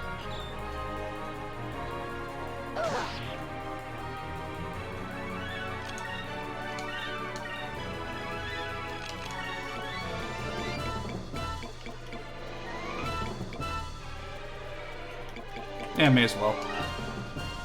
Let's try this.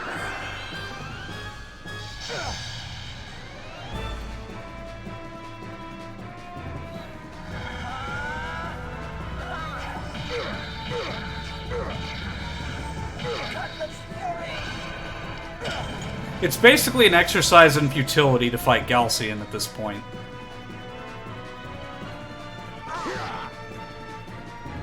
But I don't give up easily, so I'm going to keep going and see if I can get at least a sliver of his health down. Because that would be pretty incredible if I got just a little bit at this level. Back off. Alpha Star!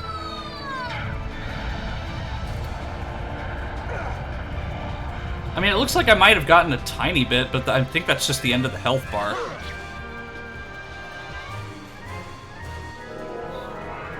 Yeah, this is probably what's going to get me. Oh, there goes Vice.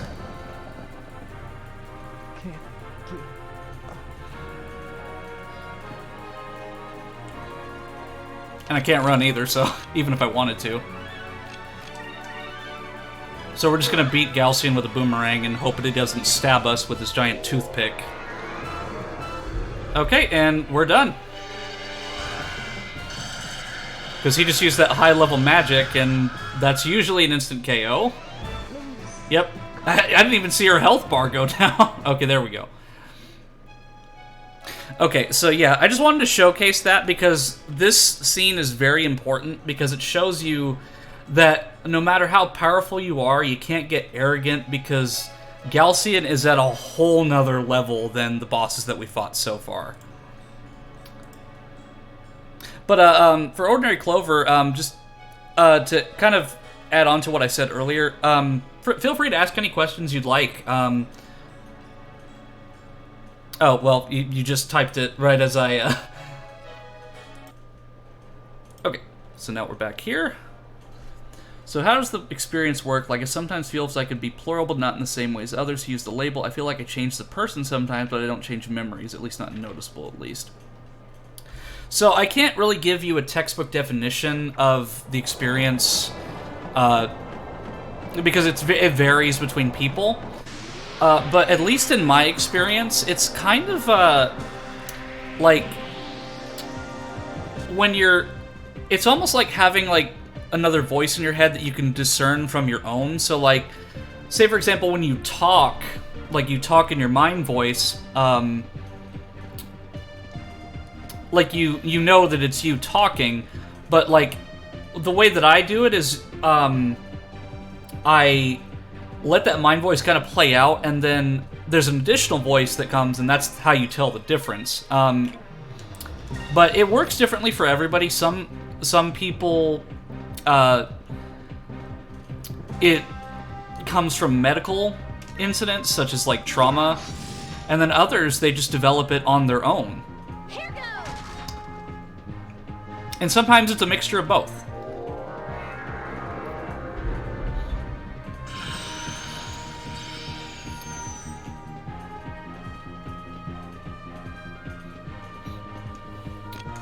But something, like, back in 2013, 2014, it was, like, the plural community was, like, a lot of the information you could gather was primarily through the Tulpa community. And back then, the resources were very scarce, and the community back then was very... probably not the best environment to be in. But there's a lot of resources available nowadays. There's different kinds of plural. But I'm definitely not the end-all, be-all resource on it. And as far as your case is concerned, as far as changing as a person, it's very possible. I was actually talking to a friend not too long ago about this very thing, and sometimes they just pop in someday. Like one day you'll just be doing something, and then suddenly you just have this other voice that just pops up in your head. I mean, that happened to me once. Or that's what happened to me, like, to kind of give a rough summarization. What 2010's community was the best? Hard to say. Because, like I said, a lot of the 2010's community was really not the best resources because a lot of people... That was easy. A lot of people in the Tulpa community would, they would say that their methods were the end-all, be-all, and that you have to do it this way or you're wrong, your experience isn't valid, etc., etc. There was a lot of 4chan stuff along with that, so... it was mostly like Reddit and other small forums that I found that had like-minded people where I found a place that I could be comfortable actually talking about it. But nowadays there's an entire tag on Twitch for it, so it's really a lot easier to find people who are like this.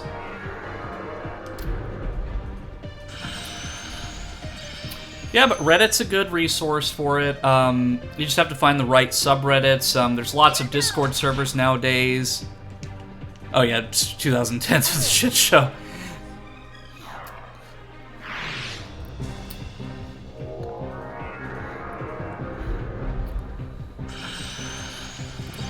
Yeah, and it's just a shame, because, like, there are people who legitimately wanted to find information about this stuff, but It was just that there was a lot of egotistical people who would post their methods as the only way, and just... Did that guy just heal when he had, like, full health? Yeah. I mean, he's Okay, so maybe that's what Quicka does. It helps moves to miss. But I don't think he's gonna miss a special move, so...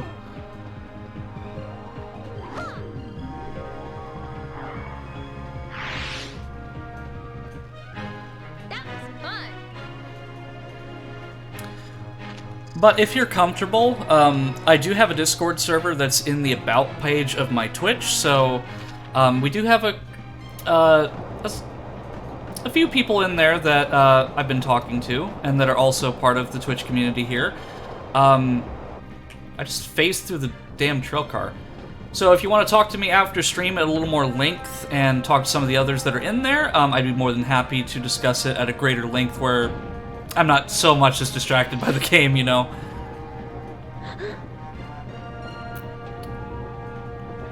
But I'll try to answer what I can on stream when I'm not focusing on rescuing Fina.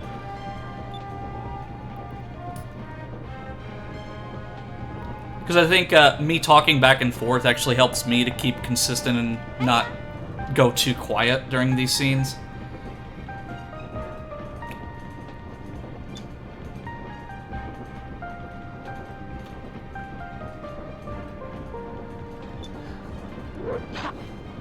There's him holding it by the crossguard again. I really love the design of the Valuan soldiers. Like, the armor probably is very uncomfortable to wear, but it's just so cool looking. And by the way, here's the third boss battle in the Valuan area. It's like we had the boomer creature that spit bile at us in the sewers, and then we had the executioner, and now we've got royal guards. Okay, so I think I'm still using the right element right now. Yeah, blue is effective against yellow, so we're still in business. I'll actually use... Oh, I don't have enough. I'll just attack for now.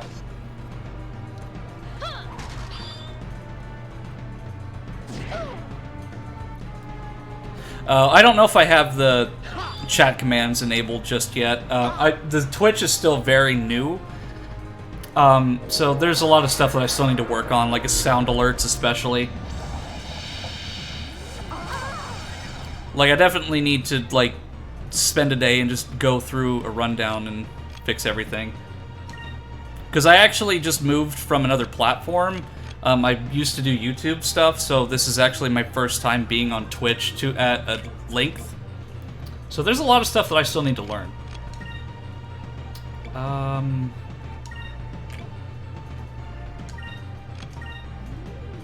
Yeah, I'll use Alpha Storm, why not? Here goes.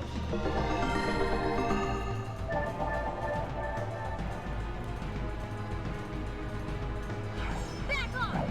Alpha Storm!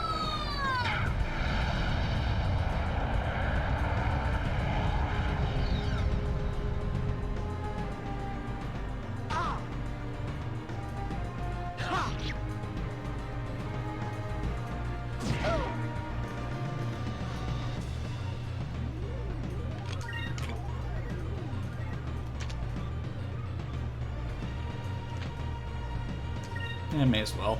Because I think right now my focus is to get everyone back at full health, because I don't think these guys have any special moves. I think the only thing that they can use is maybe Eternus, whatever. Like, I don't want to say Eternity because that's too close to the word attorney.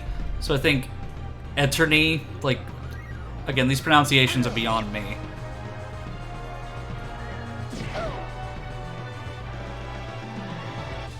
Okay, I can use a special move. I'm gonna take him out.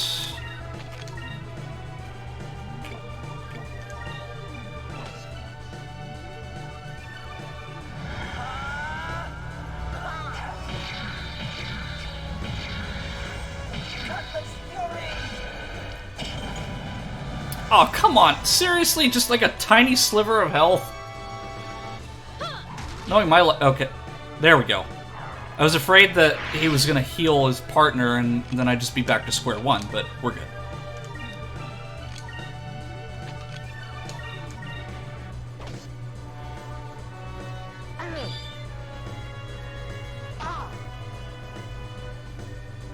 Here goes.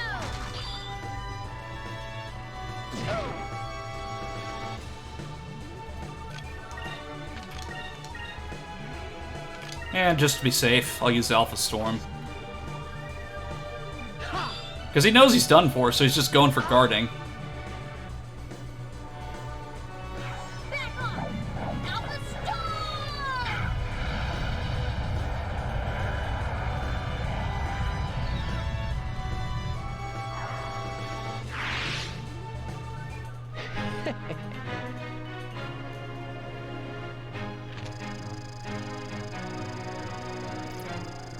Holy hell, that's a lot of gold. Yeah, but if there's any more questions in the chat, I'd be happy to answer. That's, that goes for everyone in chat, so, like, if there's anything you particularly are interested in, I'd be happy to answer to the best of my ability. And that goes for even people who are in the chat who don't know what the term means. But I have to say, I'm really thankful that Twitch actually has a tag for this, so I can actually get involved with the community at a greater capacity than if it wasn't there. Because it's definitely a lot easier here than on YouTube, because on YouTube, like, if I tried to do the things that I'm doing now on that platform, I would be eaten alive. Especially from the community that I came from before.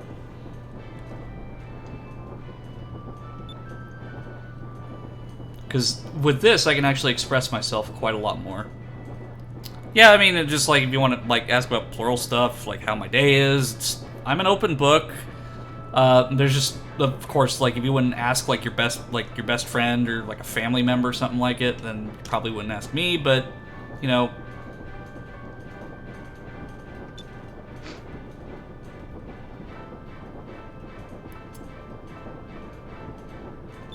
I definitely want to be as approachable as possible.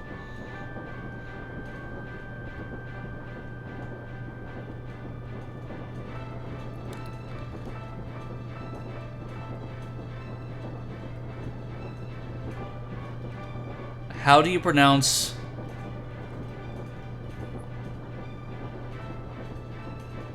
Worcestershire, or is that... I probably, like, butchered that. Twitch tags are manual, by the way. You can put whatever tag unless it's banned or something. Okay, that's good to hear. So I'll probably put in some more tags next time around. Because I'm still fairly new to all of this, so... While I have streamed on Twitch before, it was more of like, before I started this, it was more just as a promotional thing for a separate project that I was working on. And I only did it, like, I did a restream back then, so I was primarily focused on YouTube. Worcester is how I say it. Oh, hey! Mr. Matter99. Good to see you, Gray. I'm glad you were able to make it. Sorry I didn't respond to any of your messages. I read them, and then I immediately fell back asleep, so...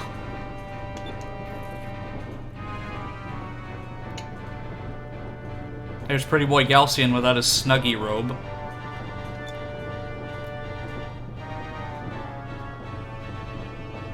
Oh, damn.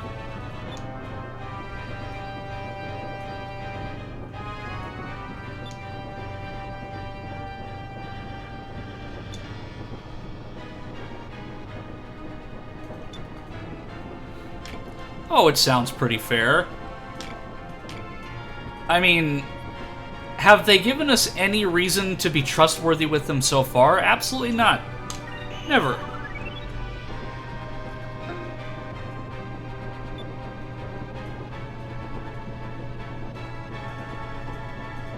It's fine, just saw the email by chance. I need to set my email to give me text or something. Yeah, it's fine. I mean, I try to notify as many as I can during the setup process, but whoever's available to join is fine. Like, I just appreciate anyone in the chat, regardless. Like, it's just a lot of fun.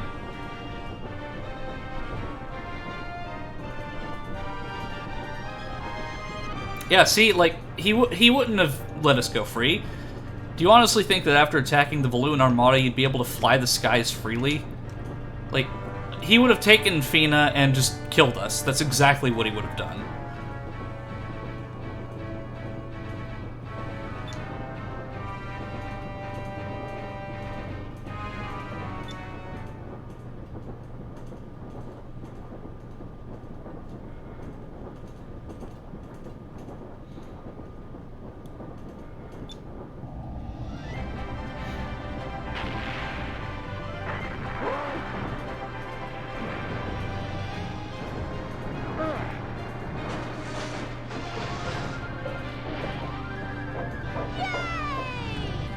Okay, I wouldn't jump on a broken railcar like that. That's a good way to fall into the abyss there, Aika. Hey!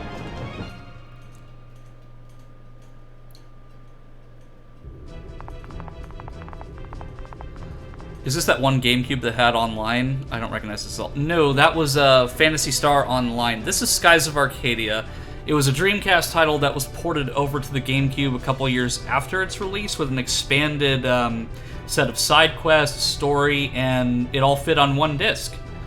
But the results of that compressed a lot of the music tracks, so you don't get the full soundtrack suite in terms of its quality. Thank you so much. And that's the reason that I'm streaming this, is I want to introduce this game to others who haven't seen it before, because I really feel that this is a very underappreciated title. Sega hasn't re-released it since 2003, so who knows, maybe me playing it will help contribute to maybe this game getting a re-release somewhere.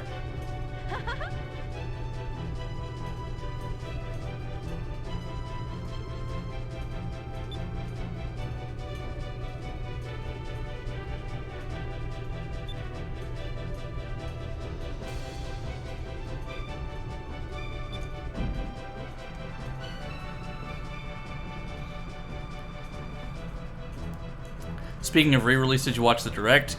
Yeah, I took a look at the separate videos of the games that they announced, but I didn't watch the actual Direct itself because I was at work. But yeah, I did see Metroid Prime Remastered, which looks phenomenal.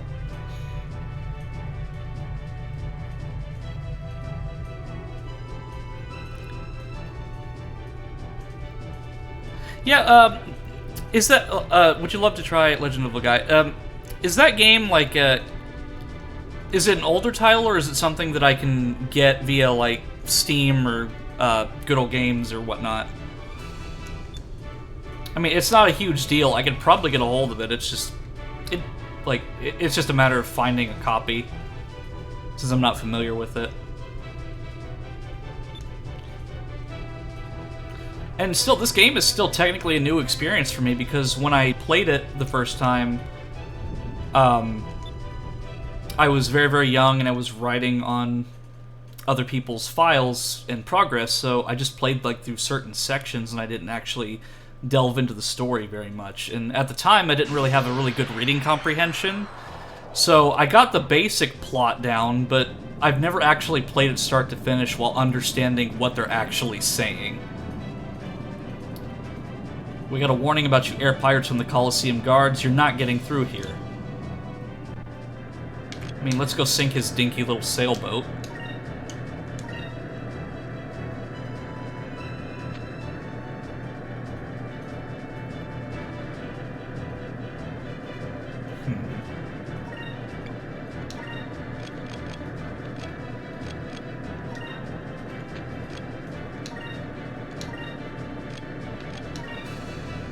Okay, I can only use the main cannon, so I'll use focus for Drac.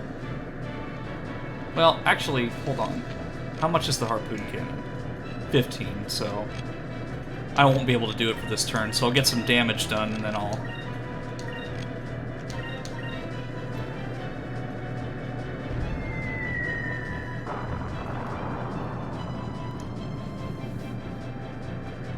A PS1 game? Okay, yeah, that's... I can probably get a hold of it. Sink is dink.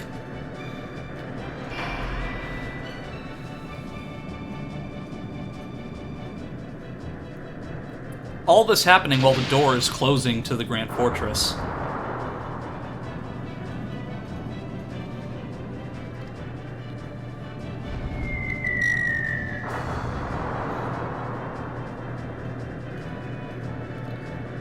I mean, we're literally able to sail directly forward, so why don't we just evade them?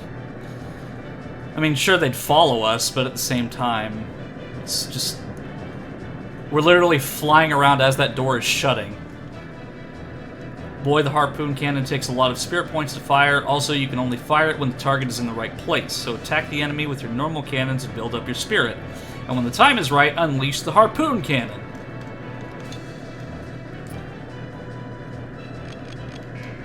I still need 15 spirit points to do it, so... I'm gonna focus. Because I'll be able to use it next turn, I think. If I don't take them out before then.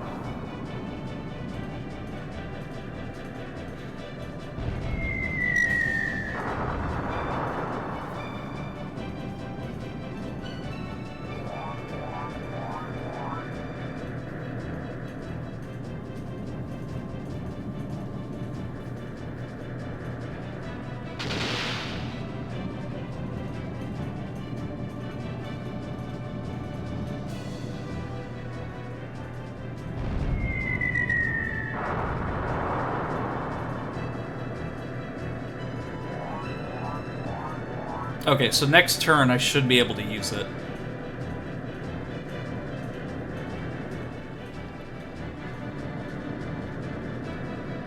The aerial battle seems really slow. Yeah, that's kind of how Skies of Arcadia aerial battles are, is that it's definitely not as fast-paced, but they can get really stressful. Because this is kind of more of a tutorial battle than anything else.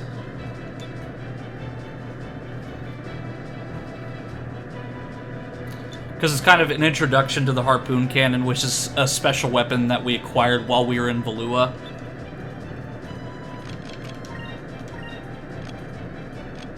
But in the meantime, I'm actually going to heal. And then I'll use evasive action.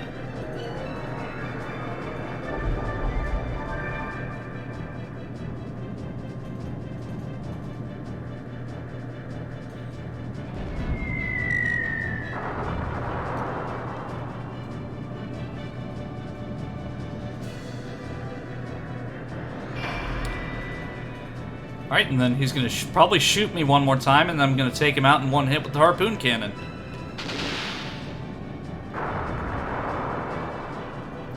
Alright, are we ready for this battle to be over? Come on, let's go. Okay, or shoot me one more time and miss, but it's not going to do you any good because we're about to take you out with the harpoon cannon.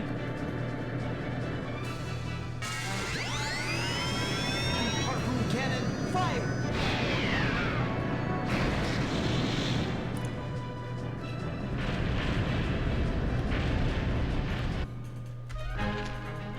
Hell yeah.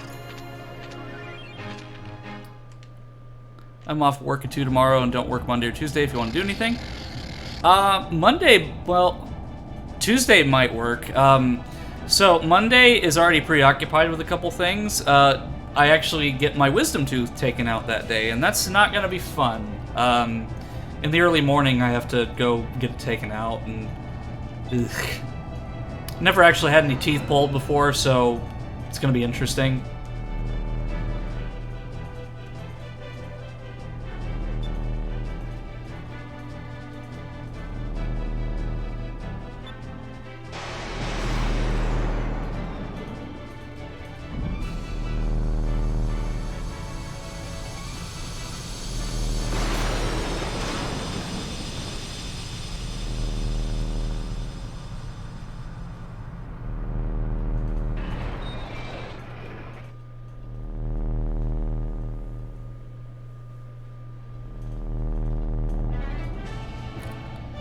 Yeah, like...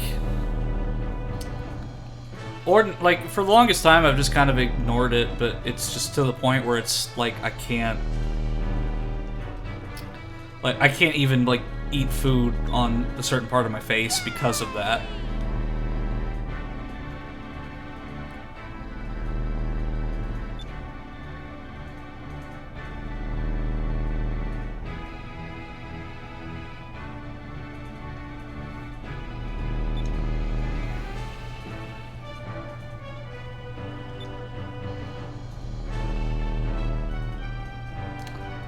So, I just want to point something out here. So they're going back to Pirate Isle after it's been shown that they escaped from the Colosseum and thus Valua. So they already know the location of Pirate Isle, so naturally they're going to think that we're going to go back there. So what's stopping the Valuans from just taking their entire armada and blasting Pirate Isle into the abyss? Like, I mean... Common sense would say, hey, let's go somewhere else first, and then come back later.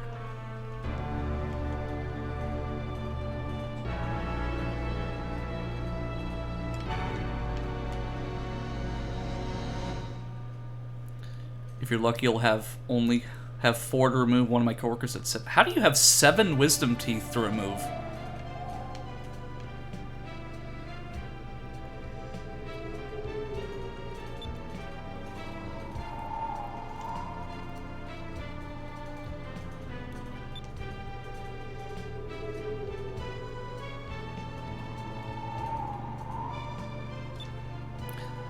Oh, they can grow in groups. Okay. Maybe some cap. Yeah.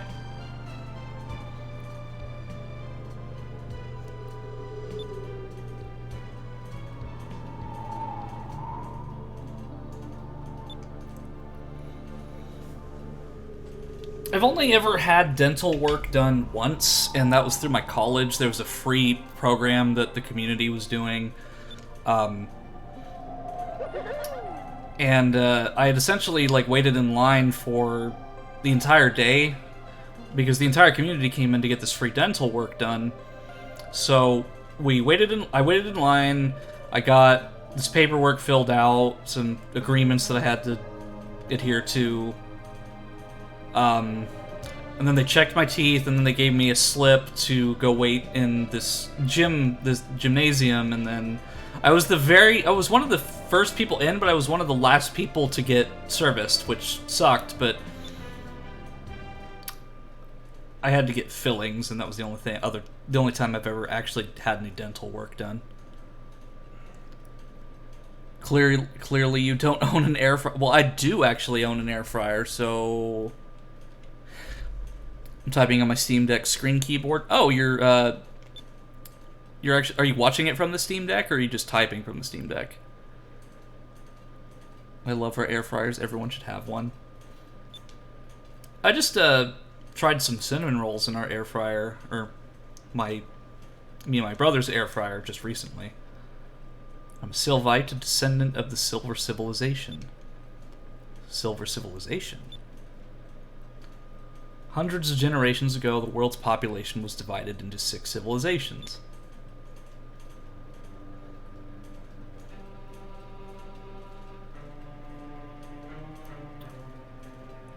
And here's some important backstory to kind of explain the world of Arcadia. But I'll just kind of let it play.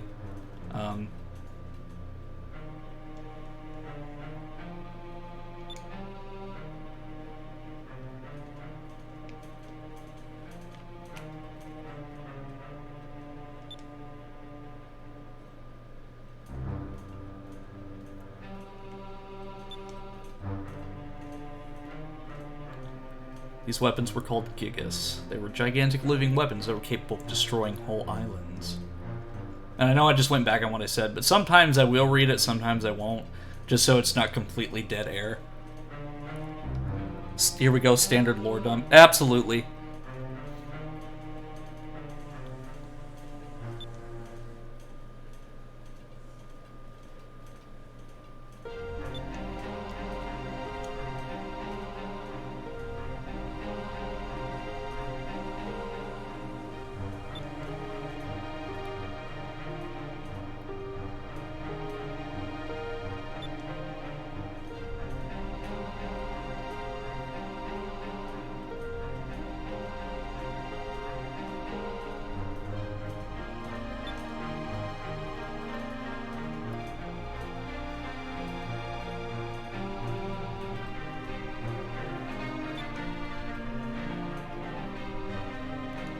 Surprisingly, not many complaints about it. Yeah, I thought about getting a Steam Deck for myself, and I thought about getting one for my stepfather, who has always wanted a gaming PC, but it probably wouldn't be the most comfortable thing, so I might get him a Steam Deck for his birthday, just so we can play games together and he can just play it on the couch or something.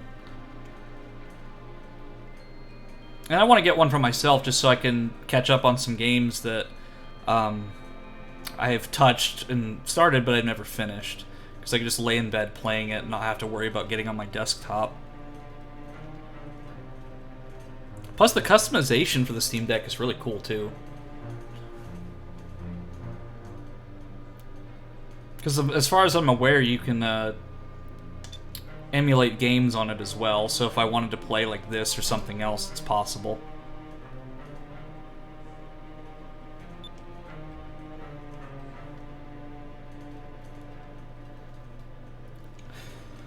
Though currently I'm trying to get a Valve Index. I have a couple pieces of it. I have one base station and the controllers, but like each paycheck I'm kind of putting some money towards it. Just because I am just absolutely tired of Meta's shit with the VR market, and the Oculus Rift S is just... It was cool at first, but it's just awful to use now, so I want to upgrade to the Index so I can have a little more freedom.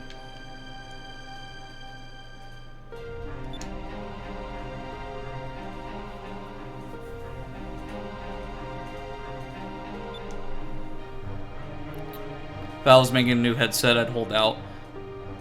Well, yeah, but it's also Valve time, so I can't trust that they'll actually release it on time. Plus, I can't actually afford... I wouldn't be able to afford it even if it did.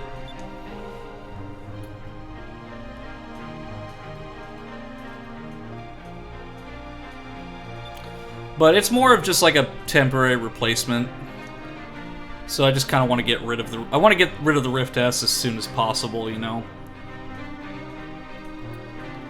Because, like, the microphone went out on it, so, like, I get the squeaky, high-pitched Modern Warfare 2 microphone quality out of it, and it's abysmal.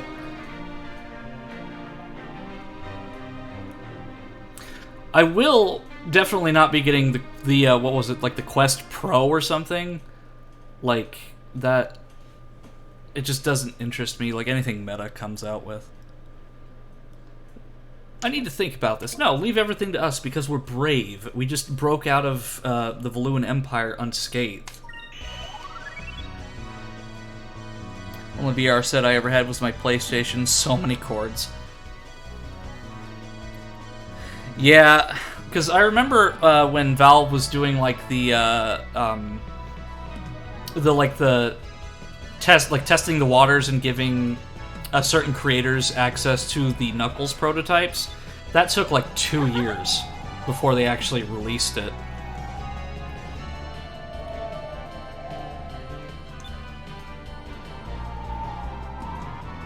I mean, I like Valve's stuff, but at the same time, it's just they do definitely take their time to release stuff, which at least they take their time enough to where when they release something, it's not completely broken when they do.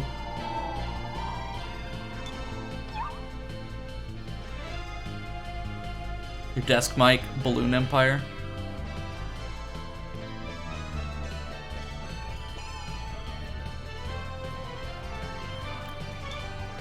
Oh, we're about to get introduced to one of my favorite characters. Here comes the boy!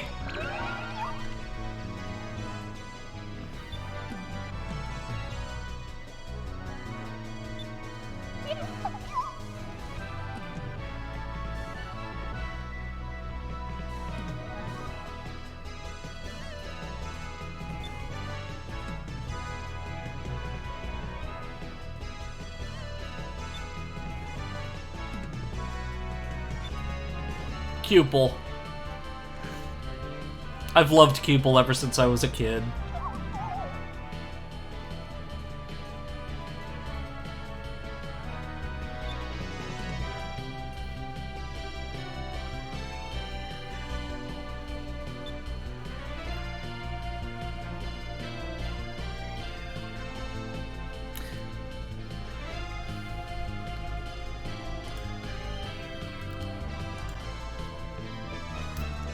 As a Linux user, I much prefer pre-installed Linux.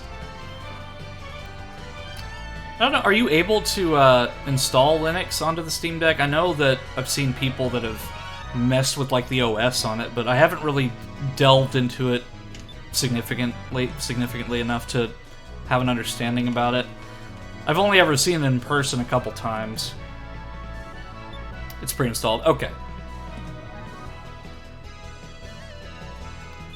Yes. That's one big sperm, my boy. Great. You can stop with that. Cupel is adorable. I don't want to think of the boy being a sperm balloon. Oh my god. I am so sorry, chat. Oh. I can't get that out of my head now. I hope you're happy with yourself, Gray. It's pre-installed, that's why I prefer it. So, does the is there any really incentive to get the more expensive models, save for like some of the exclusive carrying cases? I know that storage space is one, but I don't know for sure if you can actually expand that storage space manually or if it's something that's like built into the system. Because I'd like to get one that has a significant amount of storage space, because I do have a lot of games I want to play and other things I want to do.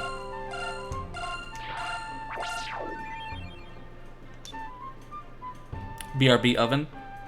Oh, no problem at all. I'll still probably be here. I'm going to stream for about another hour and a half. No, did I do a bad? Well, Gray, the comment, you said that's one big sperm, my boy. So now, like, I can't think of Cupel as anything but a big, giant sperm balloon.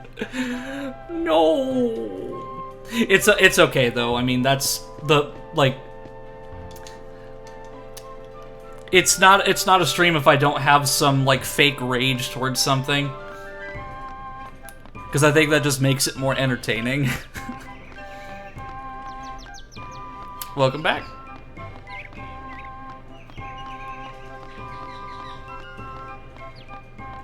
Yeah, but like I said earlier, Valua knows where Pirate Isle is.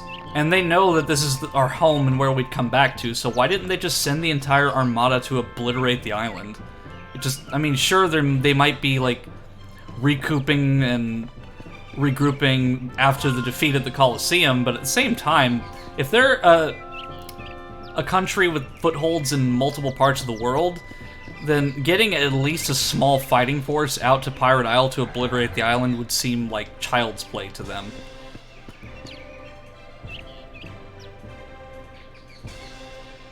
It's easy to get scurvy when you're always out sailing. It's hard enough to get It's hard to get enough vegetables, so that's why pickled turnips are so important. We can also sell them on the stock market in Animal Crossing. So, the funny thing is, Oregon Trail taught me that vegetables and fruits and whatnot are good to prevent scurvy before school and health class ever taught me that. The majority of Linux problems are because it's installed wrong, so a default Linux machine is better. Making them with a lip and the characters climb over it to mantle. I love the game. Oh, I love the detail in the game's ladder design. Yeah, like I said, the game's very underappreciated for what it is. It's just a shame that it's never been re-released. Of course, there's fan HD mods and updates where people have redone the graphics. But still, it's just a shame that it's underappreciated where Sega just has not done anything with it. There has been soundtracks that have been released, so special soundtracks have been done where new tracks from the original game's composer were released, an art book, and a bunch of other stuff. And First Four Figures did a Vice and Ica statue just like a few years ago, actually. But save for all of these promotional things, there hasn't been any Skies of Arcadia stuff, save for like very few things. So if I just go due north from here, I should be able to get there with no trouble. But I might stop at Sailor's Island if it's on the way, just because I want to check and see if there's any weapons that I can buy there. because there was a ship merchant there initially, but I wasn't able to buy anything when I was there last time, and it'd be really good for me to get any sort of upgrades to my ship that I can at this point in time.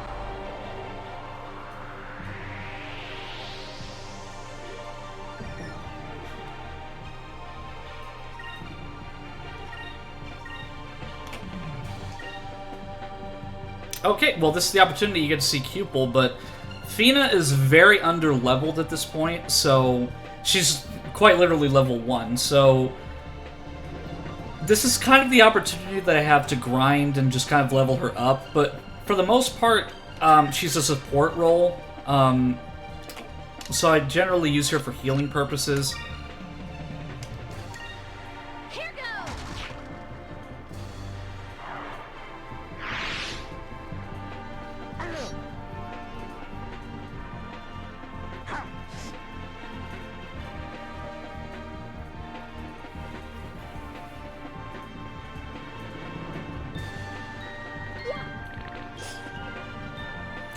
These fucking hula hoop cast forms.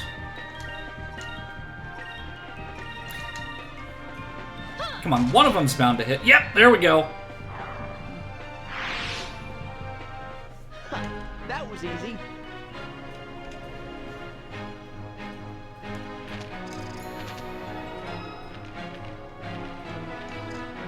At this point, I get enough experience that she'll probably be level 5 by the time I get to my next location.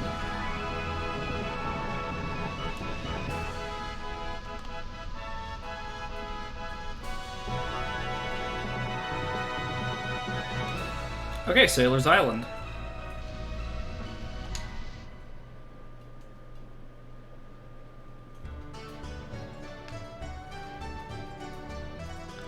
Hey, are you that guy that everyone's talking about? Vice, right? I heard that you broke out of the Grand Fortress.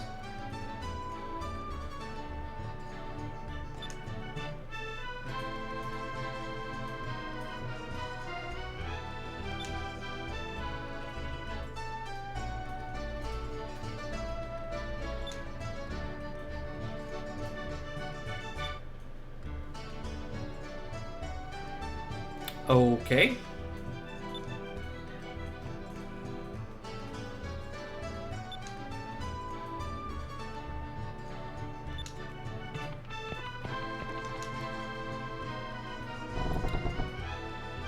I don't think I have any discoveries that I've found since I went to Valua, but I'm gonna buy some just so I kind of get the idea. Oh, nice. So it was good that I came back here. Yeah, I don't have any info to sell.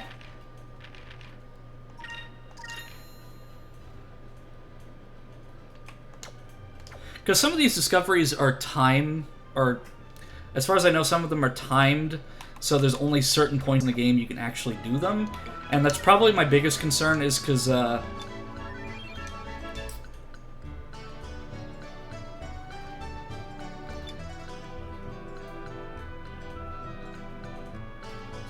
got distracted.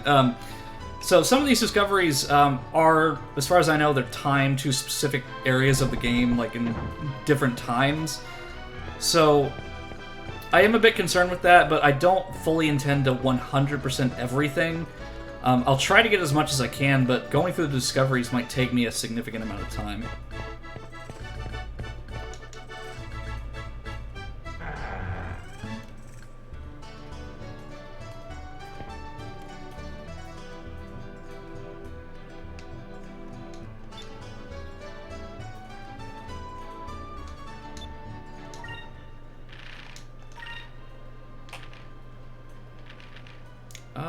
Let's see.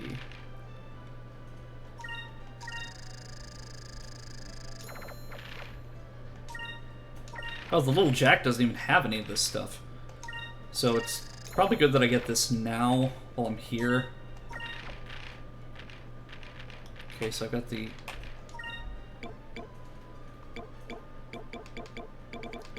I'd say about like 15 is adequate for now. Because something I need to do is also get some healing items. So, get like 2 standard cannons, I guess.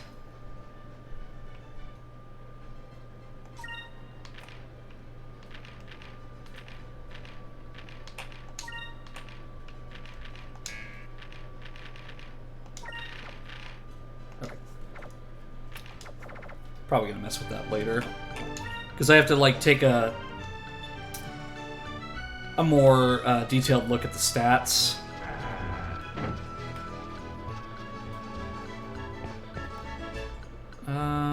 Oh yeah, the weapons merchant, which is right next door.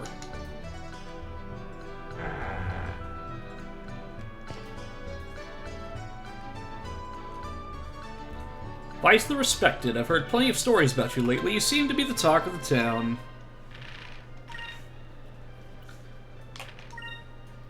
So I'm just gonna splurge a little bit, just so I don't have to worry about getting these later. And then I'm completely... Dang it. I'm completely out of... well, actually, no, I guess I got some through the battles, but I'm gonna get some magic droplets just so I have some for later.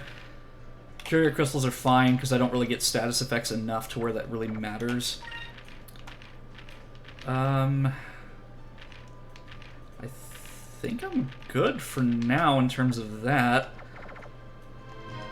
But this is just the item merchant, so I still have to stop by the weapons merchant.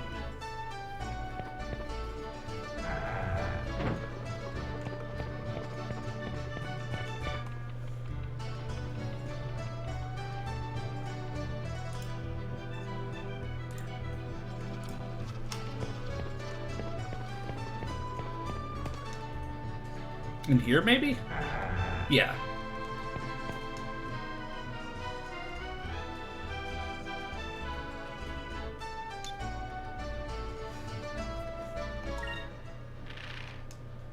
Roscoe's Weapons.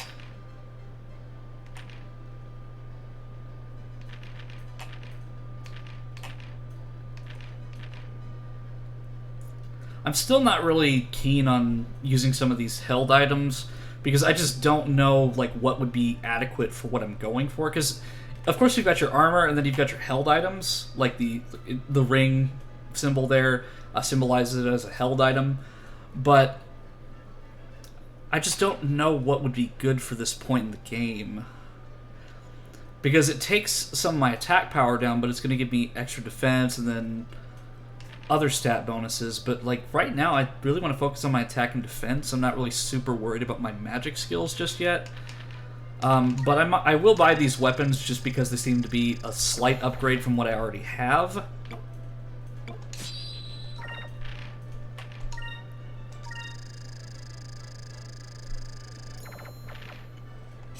And also don't feel nervous to talk in the chat. Like I was just saying that earlier just so I could focus on the game, because I was getting really lost in conversation, so like I wasn't actually focusing. But feel free to chat.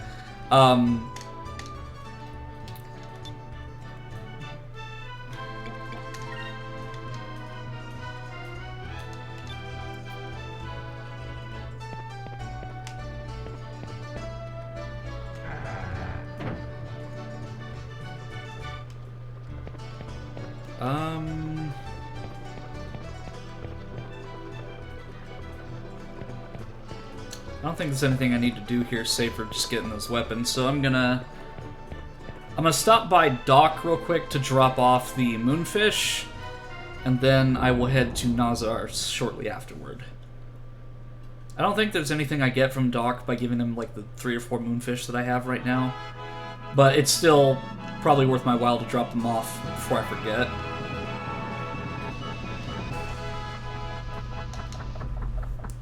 You're just sleepy. Yeah, I am too. Like, I just... Hi. Like, bodies are weird. Like, you get a bunch of sleep, but you're still waking up, like, really tired. Like, that's at least for me. And I'm especially tired because of the martial arts practice that I had earlier today.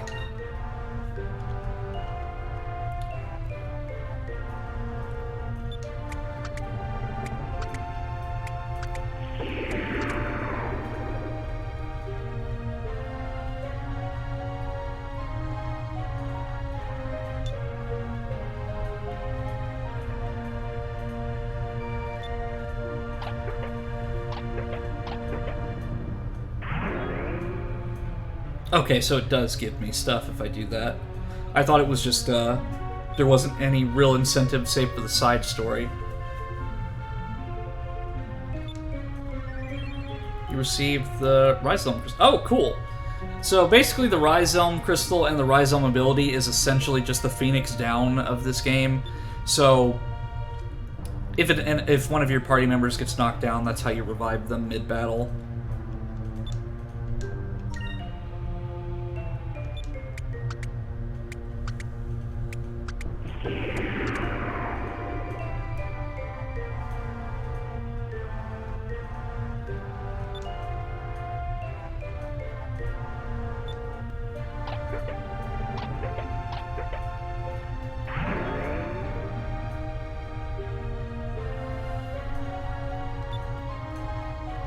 I don't actually know how many of these I have. I think I've got at least 4.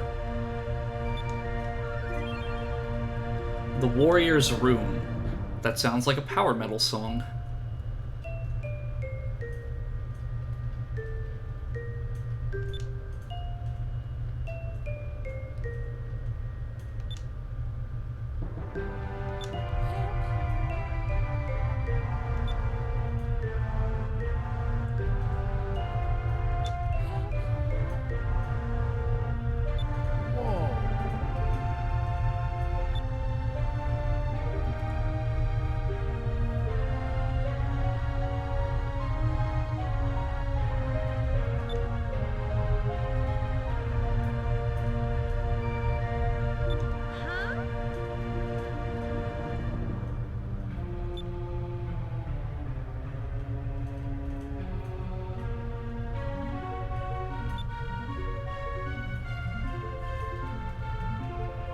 Oh, okay.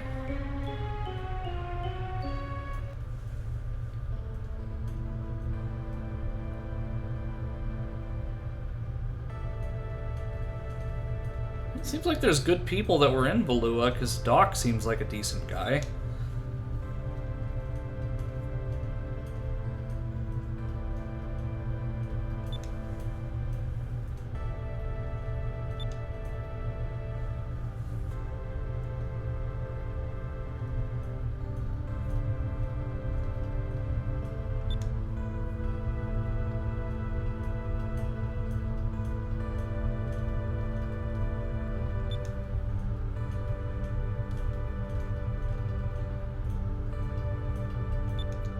Damn. That honestly makes me really sad.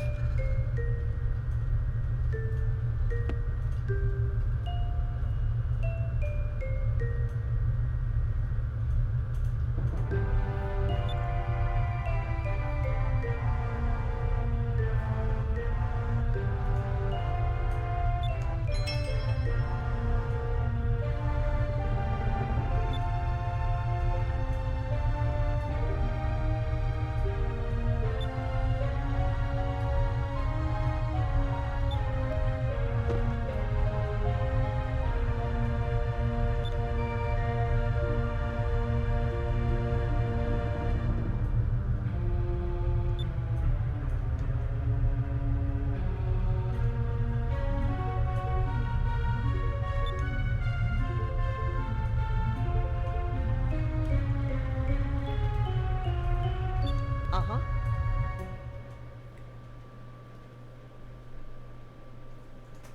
It's honestly heartbreaking.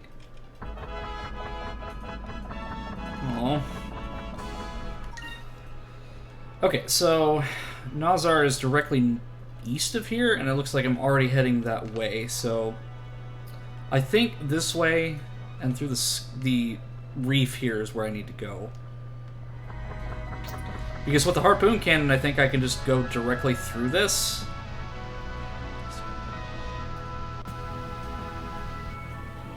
Yep, there we go. We're now home free towards the Kingdom of Nazar.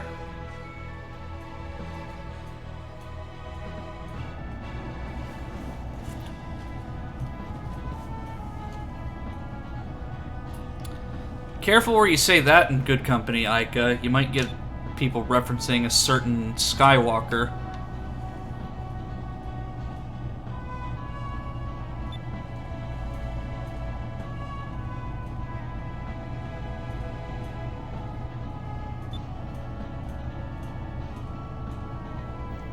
It said that the Nazar Desert is so hot, if you walk around in the sun too long, your hair catches on fire.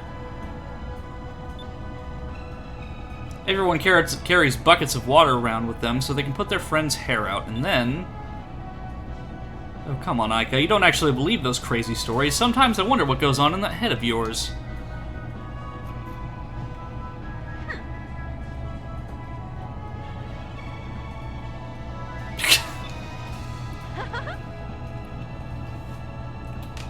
Controller was getting tangled up for a second there. Icarus moment.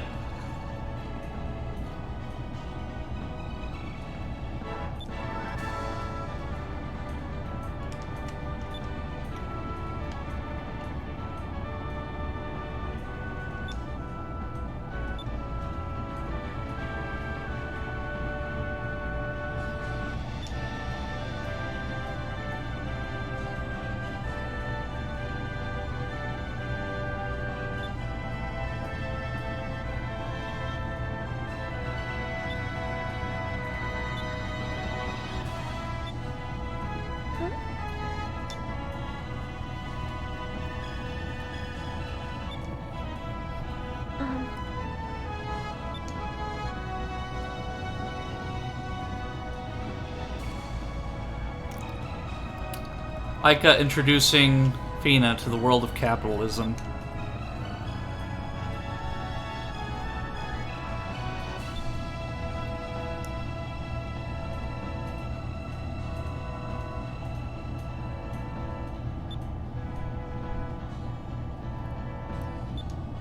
Well, I mean, you've gotten this far, Drachma. I mean, old is just a state of mind.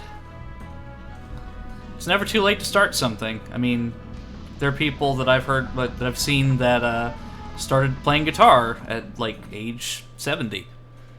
It's never too late to start something new.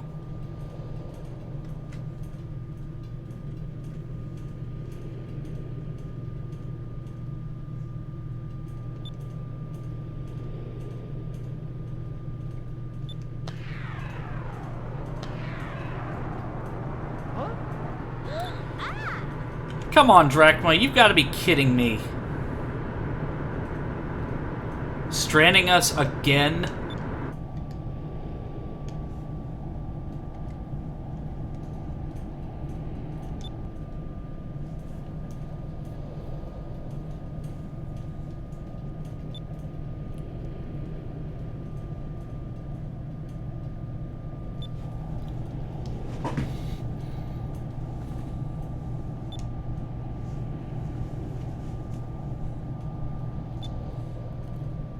I mean, you'd think after this adventure that we've been on, he'd grow a little more warm-hearted. But no, he come back here, you eye patch wearing freak, you rusty old man. Says Aika, who's standing next to somebody who is wearing an eye patch.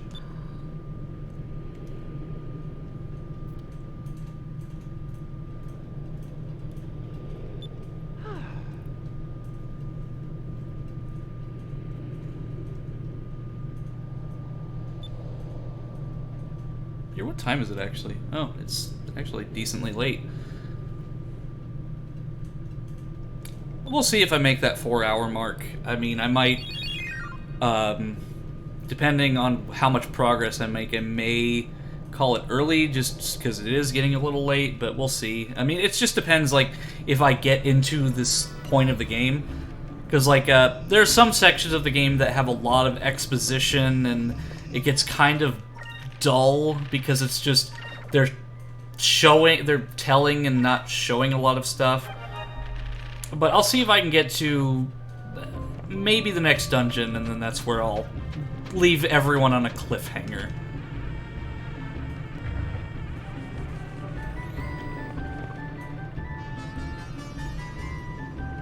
Oh, the mystery merchant. I remember the one in Sailor's Island I didn't have enough money to actually buy anything from.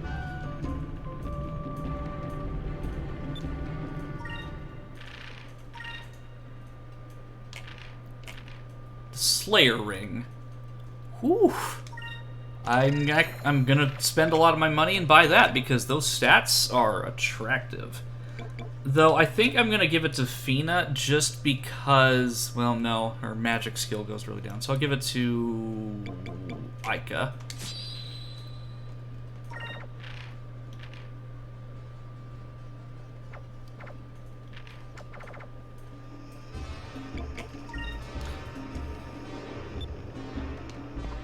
And then there's a weapons merchant, too. Oh, ship parts merchant.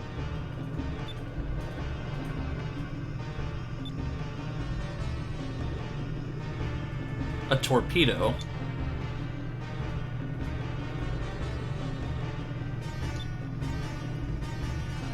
Well, I guess it's not too bad because I can't actually afford anything right now because I just bought that thing. But I think by the time I get another ship, it'll be just fine.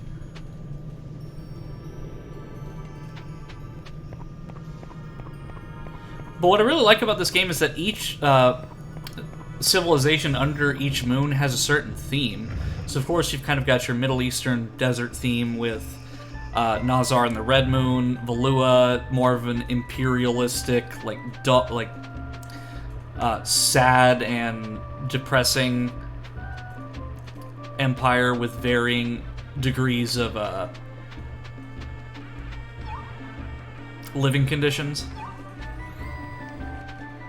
But I won't spoil any of the other moons just because each of them has a theme, and each theme is very important to the story of that location. And I hear that Cham Cupel, but I don't know where it is.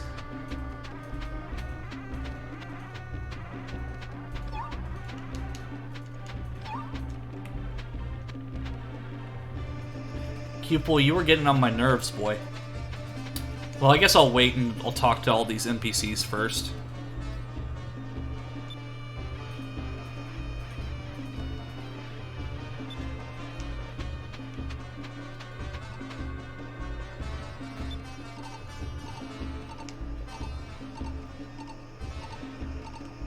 And there's also a moonfish here, but... Okay, so I think I might have to get on the roof of one of these buildings before I can actually get the Cham and the moonfish. And I'll show you how I can do that in just a moment, but I'm going to look at these locations first.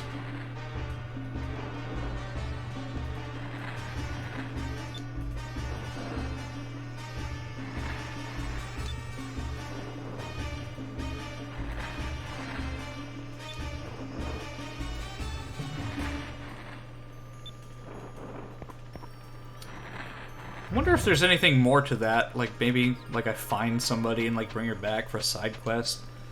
Because this game has really like weird things like...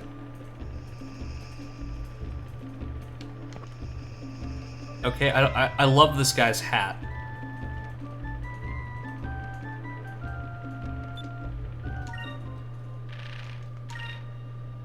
Okay. So this is just like healing items and what have you. I might buy 2 Glyph of Mites. Because I can use that in place of some of my magic, because when you use items like that, it doesn't take any of your magic power away, so you don't use any of your MP points. So there's really no downside to using item boxes. So it's pretty important to just get as many as you can. A Dabu?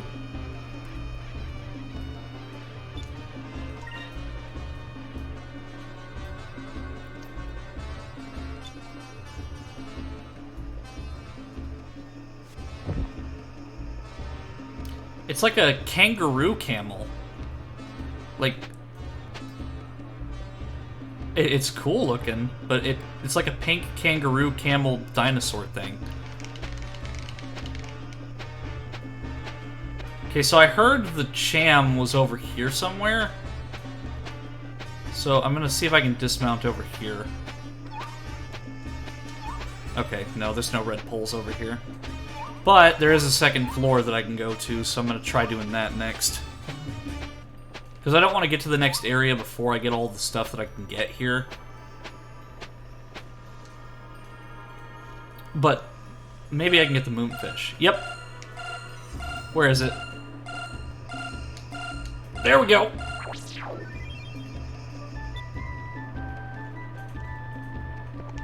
And we get a treasure chest, so that's a nice bonus. Slipara box? What is a Slipara box?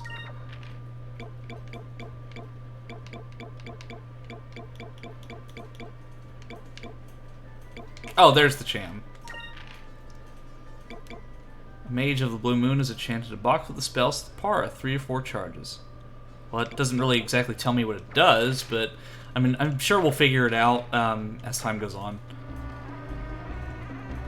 Because they have all these really exotic names and these custom names for a lot of the lore stuff, but it's just that because I'm bad at pronouncing things, it's just some of these items are beyond my reading comprehension.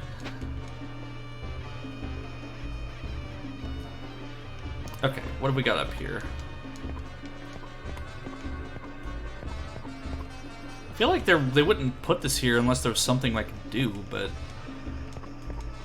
maybe it's just yeah. Maybe it was another location I could get the moonfish at.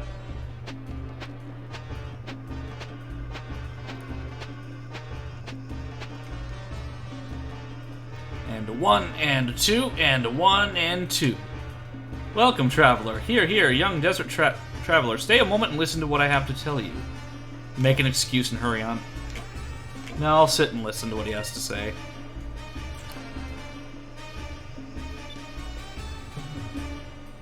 The Nas Sultan. I mean, that's a little on the nose, but okay. Our king charged me with leading his fleet in attack on the Valuan mainland. But those yellow-bellied Valuans hid within their grand fortress and refused to come out.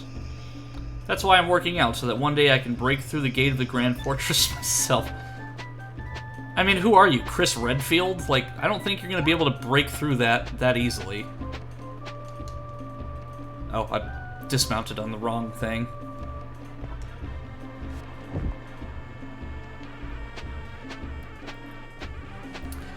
I mean, your workout routine is commendable, but, I mean, you're definitely overestimating your abilities as a person if you think you can break through a fortress that's probably like 1,000 feet tall. Probably bigger.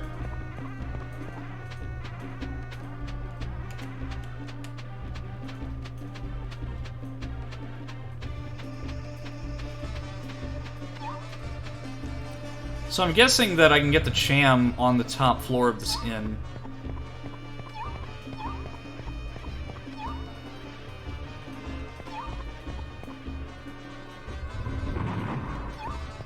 Yep, here it is. Somewhere. Come on, Keeple, give it to me. Yep, there we go.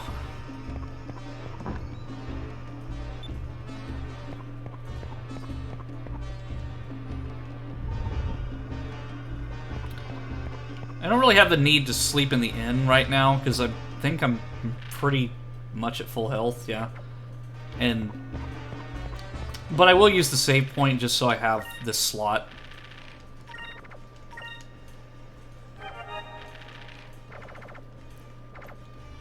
But I hope everyone in the chat's having a good time. I mean,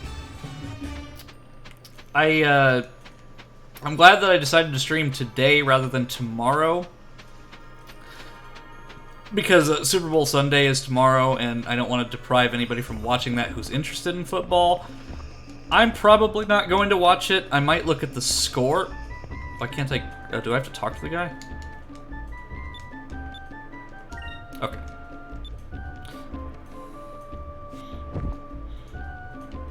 But at the same time, it's like Super Bowl Sunday, like... I'm not really interested in football as it is on its own, but the performances and the commercials are what interest me. Because it's like $25 million to get a Super Bowl slot on the commercials. And it's usually like a minute long at best. And Super Bowl commercials, like, they've announced like movies, games, all sorts of stuff has been announced at the Super Bowl. But I still won't forgive the NFL for that stunt they pulled with not playing Sweet Victory and then giving us blue balls with sicko mode.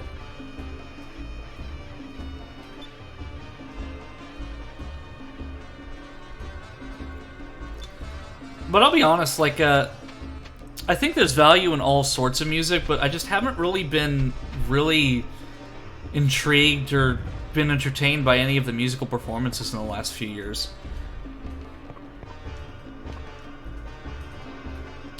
And that's just because, like, some of the artists that they get for the Super Bowl I'm not really interested in.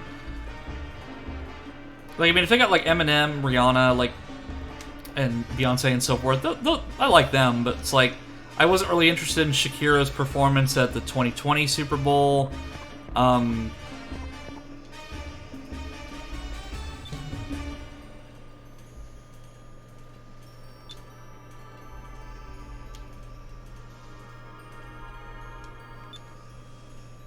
Here, I'm just gonna stand in front of you just to spite you.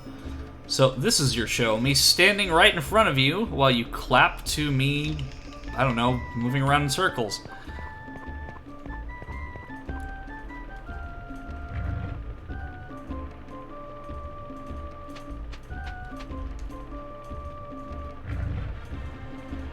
Oh, hey, a fortune teller. Khalifa, Seer of the Red Moon. I am the most renowned fortune teller in all of Nazar. Travelers from across the skies come to me seeking the knowledge and wisdom of the moons. There is no future I do not know, no path I cannot see. Hark my words and heed them in your journey. I don't know why I rhymed that.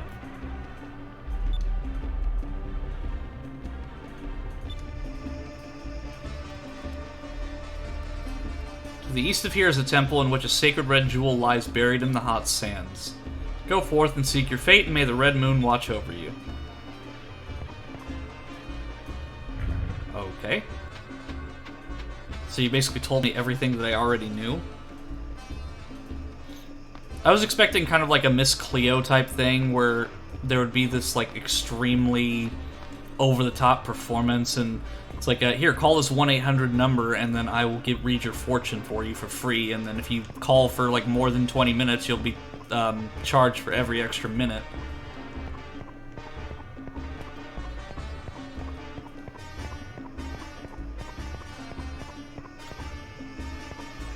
Okay, so there's a chest in here, but I'm spared of having the random battles, so that's nice. But I want to say that I can get that chest now. But there are some chests in the game you walk past, but you won't be able to get them until later on in the game. Maybe it's just a maze.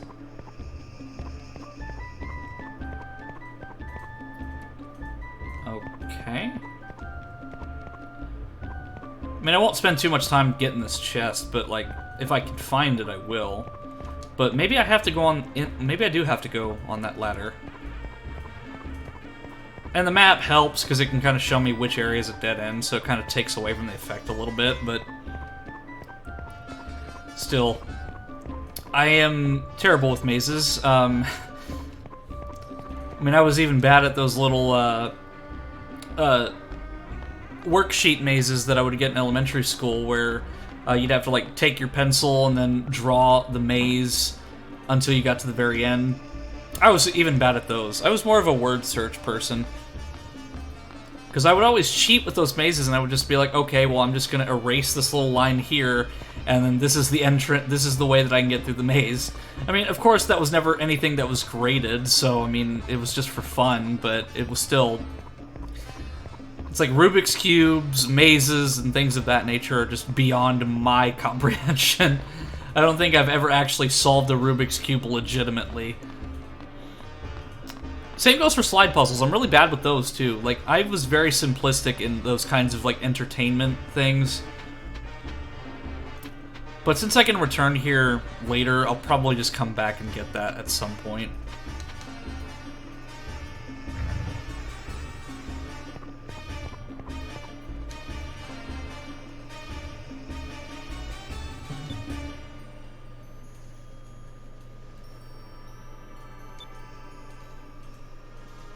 Sure, I'll stay.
I think he's a little preoccupied, Aika.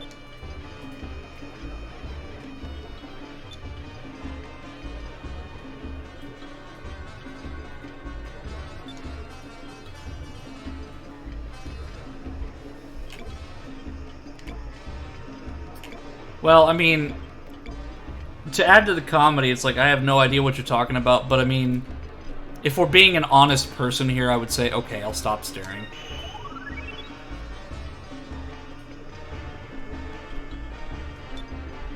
Sure, that's a valid excuse that you've got there, Vice.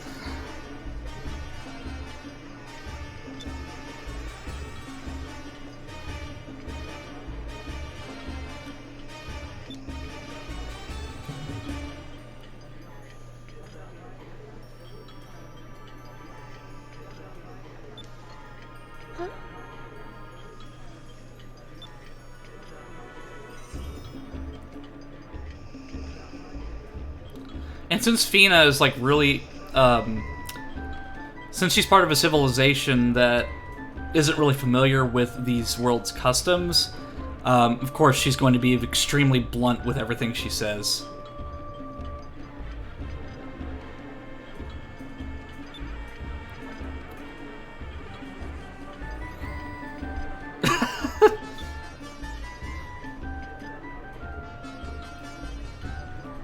Okay, so how would she know that?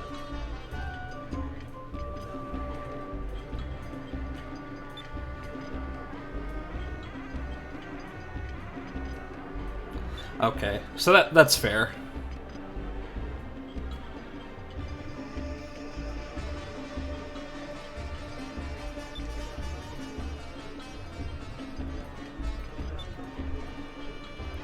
Okay, so but what's her stake in it? Like, so she's giving us a ship just by overhearing our story, but she has to have some stake in this. Let's just say that anyone who can escape from the Valua Grand Fortress interests me.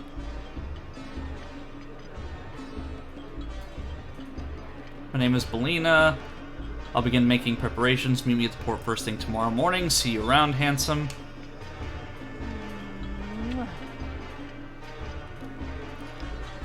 I mean, maybe this is just the Nazar way of getting into somebody's pants. I mean...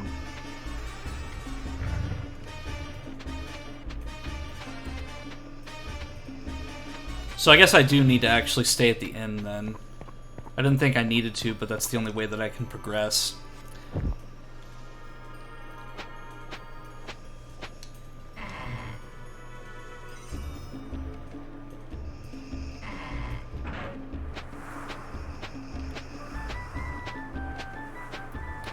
And like I said, the soundtrack is still incredible, even though it's heavily compressed from the Dreamcast. Like, I want to say that like, I don't know if it's the original versions just compressed onto the system, or if it's a completely new, like, composition. It sounds close enough to where I wouldn't be able to tell the difference, really, but some of it does sound a little different, so maybe there's a few instruments that are missing. I mean, there's a lot of things that I just don't know. Okay, which one was the inn? I think it's this one over here.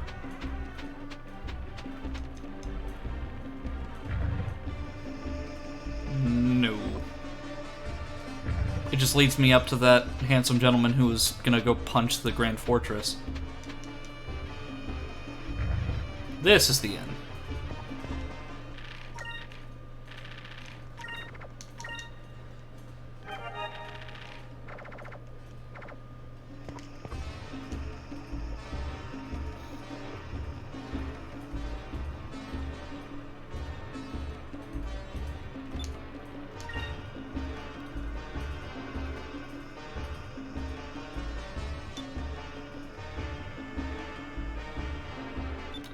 Oh, nice. So she foot the bill for us.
Okay. So maybe after the sighting of the ship, Drachma will come to his senses and come back for us.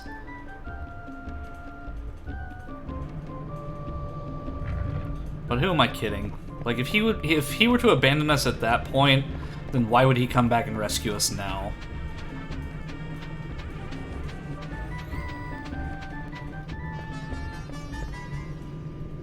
But then again, the Valuan Empire might have their sights on him too, just because his ship is the one that escaped the handsome. city.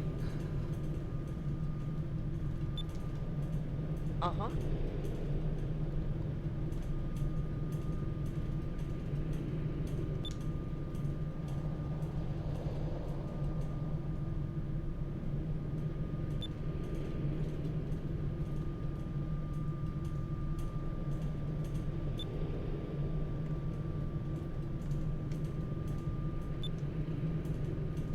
Hmm.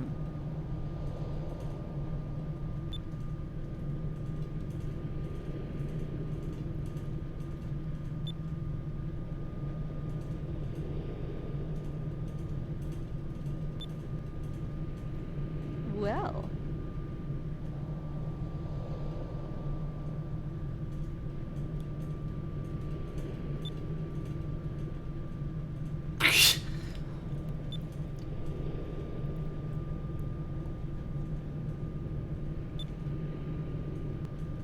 Like I said, there's a lot of exposition, so some parts of the game get kind of boring.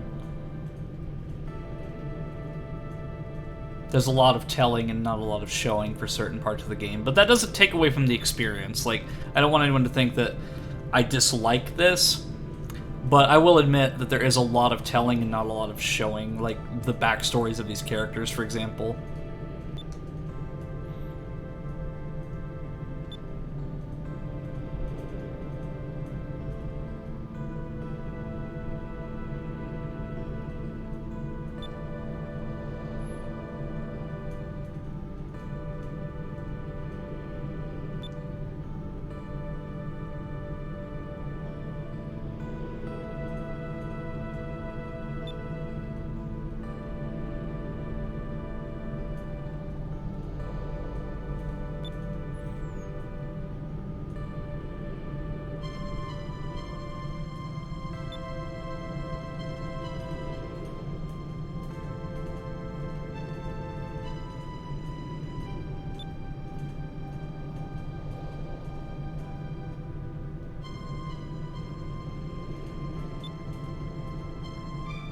We'll do it.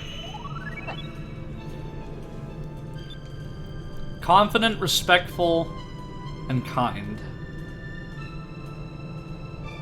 That's the name of the game.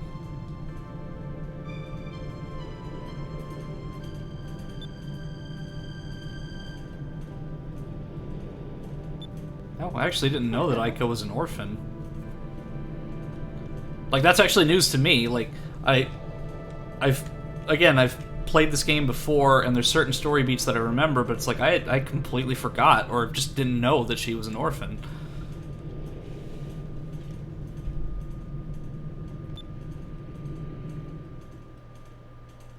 So this is our, what, 4th ship that we've gotten on? Because we had the Albatross, the lifeboat, the Little Jack, and now we're on this thing. So...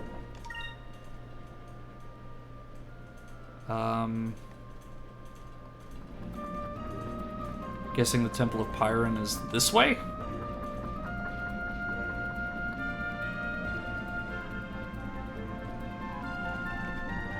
And what's this?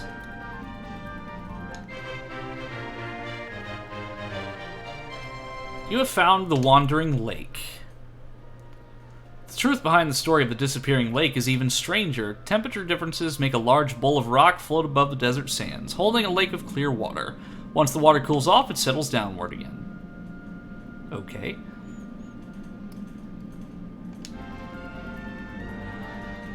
Arcadia's got some really strange environments, that's for sure.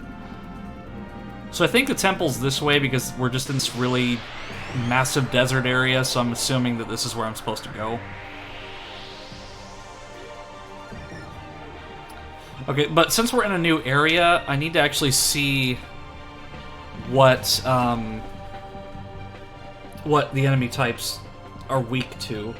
So previously I was using blue because that was against the yellow, so these are blue and yellow. So...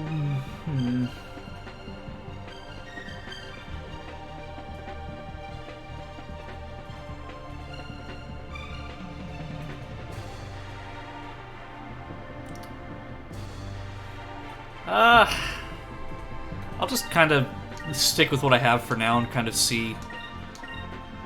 Here goes!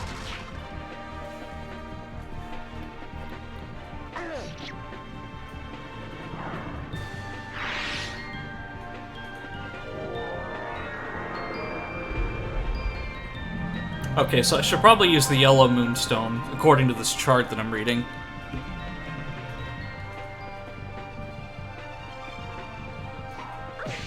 A stone beak.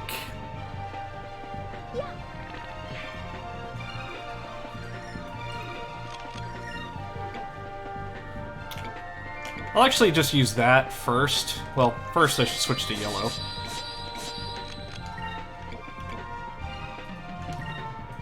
And then...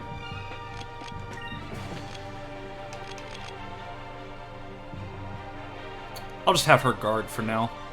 Moons, give me strength.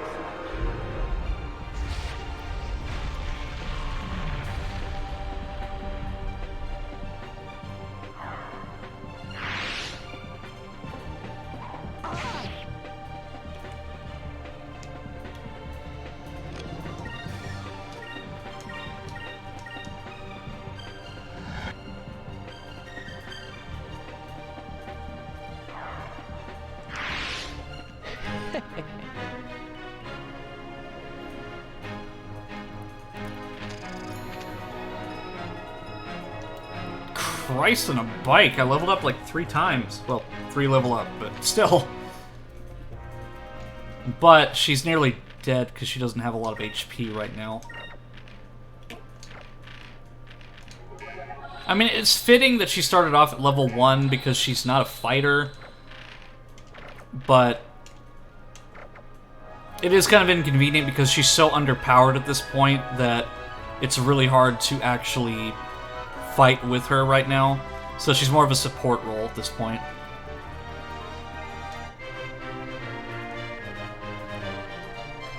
You have found the Temple of Pyron. A stone building thought to have been created by an ancient dynasty, the stonework and construction demonstrate a high level of technology for that period, but no clues are left that point to the purpose behind these huge creations.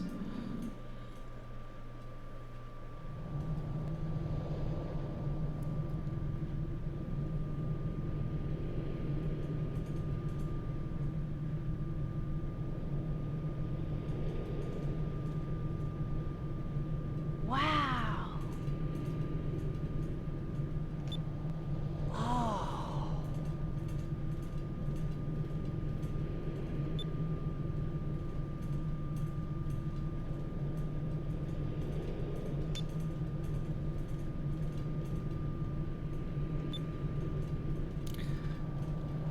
Okay, I don't know. So I'm kind of at the halfway point in terms of, like, this part of the story. But the question is, do I continue, or do I leave that for next time? I mean, I'm sure that all of you probably want me to go through this part, but I don't recall how long it actually is. I don't think this dungeon is that crazy, but I don't remember how long it actually is. Maybe I'll go through a little bit and see, like, kind of where we're sitting at, but I don't know for sure if I'll continue on from this point or not. It'll just really depend on how crazy the dungeon is once I get inside, so we'll see.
reminds me of those bots from Mega Man Legends.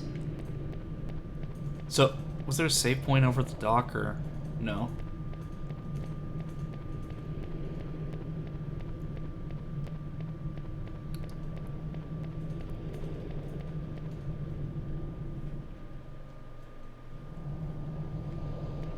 Okay, so there's a save point right here.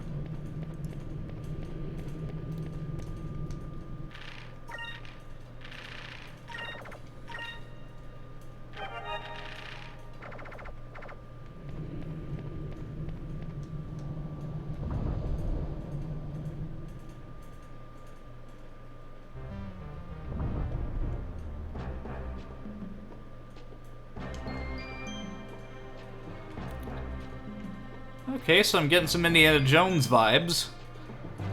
But something that I've always just found funny about, like, movies and games of this type that have these ancient temples, like, first of all, who's lighting these torches? And second, how are these torches still lit after thousands of years?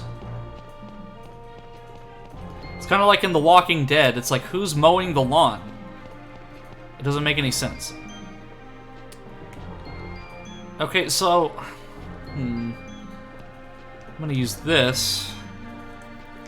Ah, you know what? Screw it. I'll just go through the dungeon. I'm at 3 hours, 38 minutes, so I think I'll be able to at least beat the boss of this area. But I don't think I'll be able to do much more than that. Or I may just get to the boss and save at that point. Because it really just all depends on the frequency of the random battles of this area.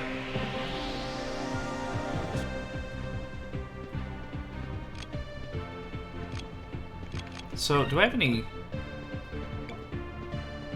I don't have any yellow magic, so I'll just... Magma Tiki! So, I'm gonna try and see, like, what this does to them, but... I will...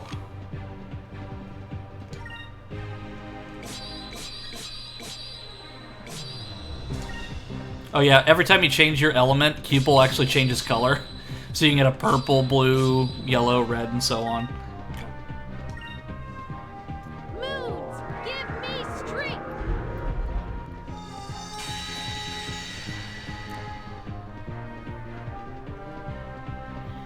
Moons, give me strength. Okay, so Webley doesn't really do much.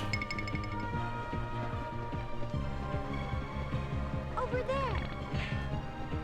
And Cupel did absolutely nothing.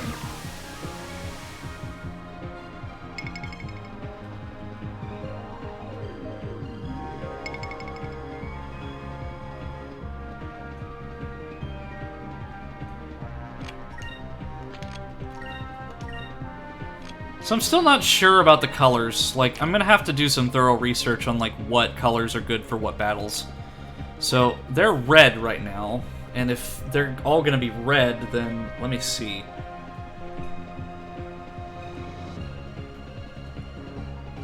Okay, so yellow is kind of irrelevant in terms of red, so I need to switch to purple.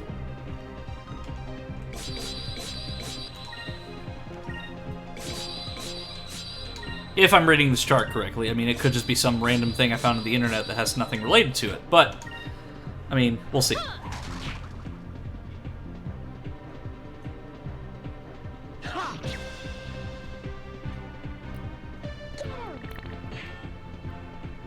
I mean, Cupel's still not doing any damage, though.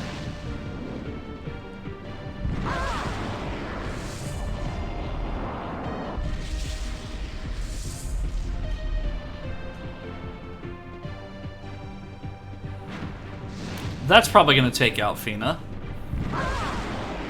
Yep.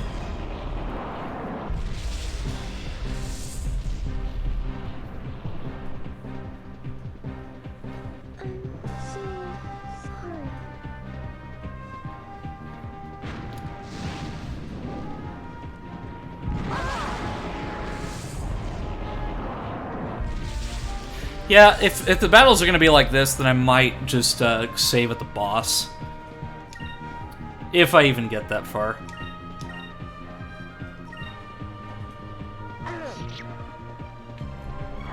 But I think they're guarding a chest, so it makes sense that I'd have somewhat powerful enemies guarding it. But I'm probably gonna have to heal next turn because I don't think we'll be able to survive another one of those attacks. Well, if I have enough for a special move, I might be able to do it, but gotta be really careful. So I'll just use 2 special moves just to kind of...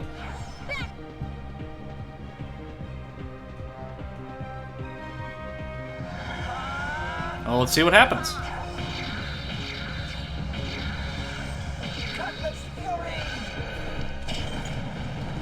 There we go.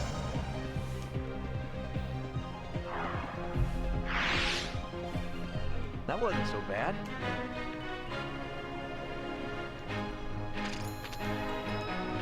But I don't think Fina gets any of that XP because she was taken out. Which is fine because Fina generally, again, is pretty weak at this point in the game, so there's really nothing I can do about that.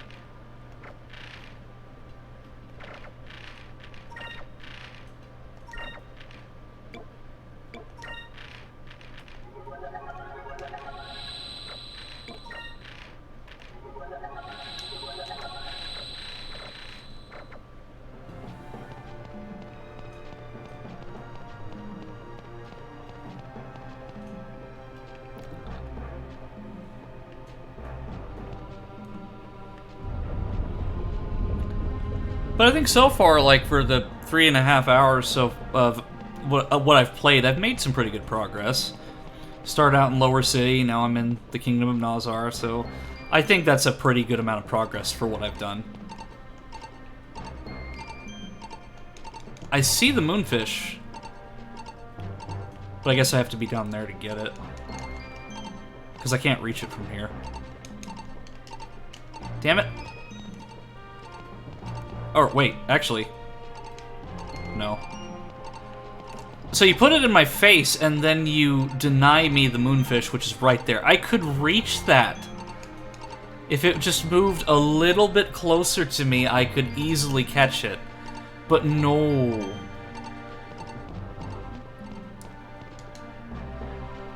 Well, I guess I'm going down here anyway, so I guess it doesn't matter. But if I can't get it down here, then there's got to be something that I'm missing.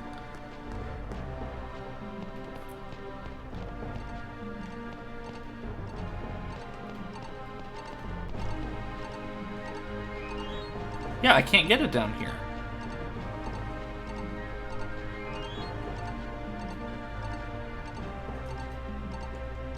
Because I don't want to leave this dungeon without getting the moonfish, so... Maybe off stream I'll go grab that if I can't find it, a way to get it.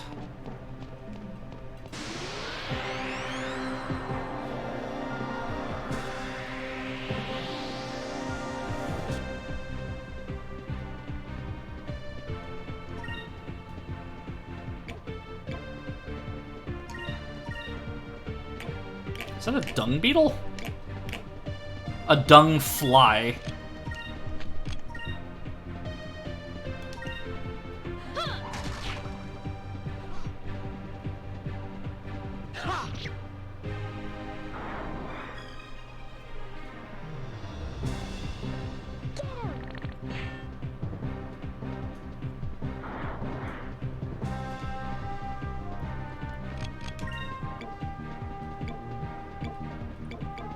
Yeah, what the hell, I'll use Pyram just so I can get some AoE.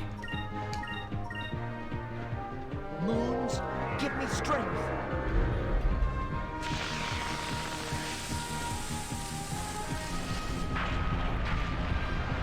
Well, that was actually a good thing because it took them all out, so we're good. That was easy.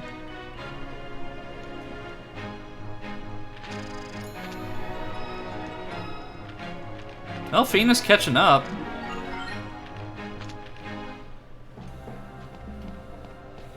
But yeah, I think I might come back for that moonfish. Because even at the highest level, I wasn't able to get it. So there's got to be something that I'm missing.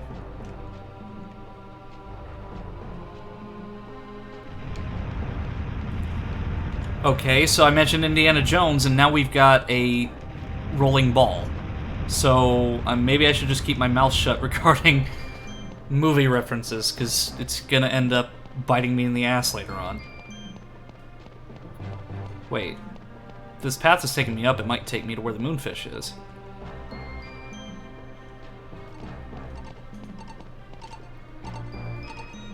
Oh, come on, it's literally right there.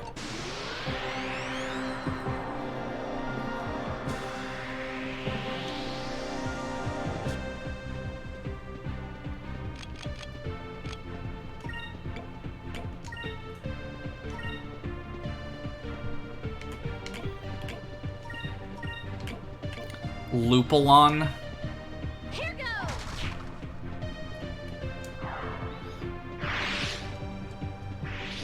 Well, I got one of two, so that's not bad.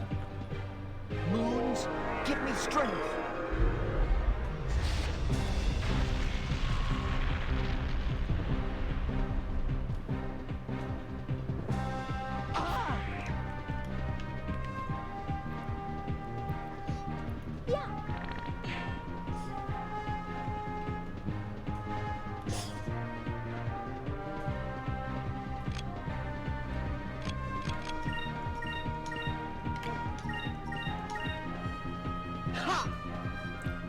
Okay, so how do you miss a zombie at point-blank range with a sword?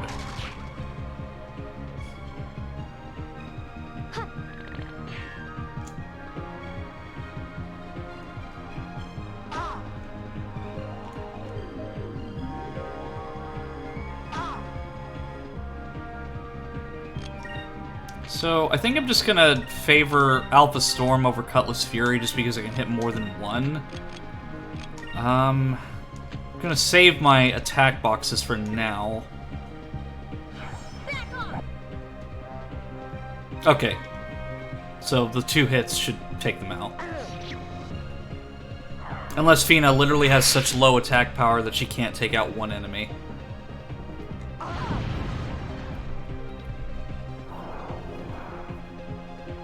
Well, Vice just got stoned.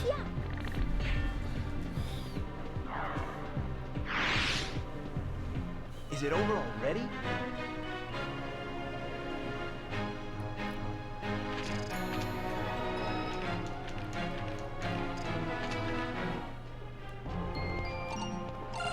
Okay, good. I was getting worried that I wouldn't be able to actually reach that, because there's literally no other path I can take to actually get there. But I'm gonna kind of explore this area a little bit real quick. Okay, but first, since there's a chest there, I'm gonna heal Vice, because chances are there's gonna be somebody guarding that thing.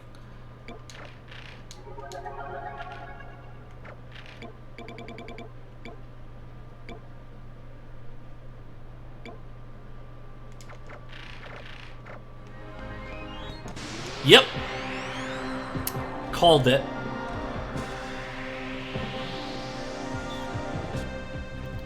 These magma tikis again.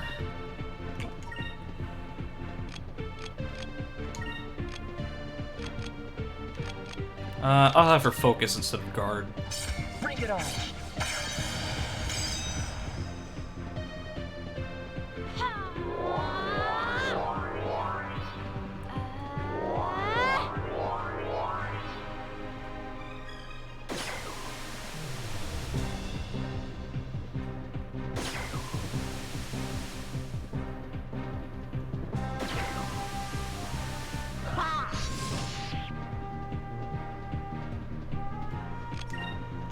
So use Cutlass Fury on one.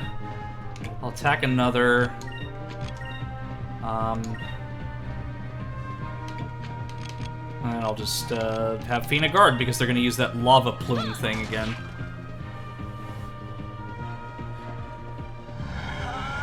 I'm glad that these are just these are quote-unquote boss enemies and not like common ones that I'll encounter in the temple, because they definitely are beefy and they do hit pretty hard, but they're not like difficult enough to where I'm gonna rage at the mere sight of them.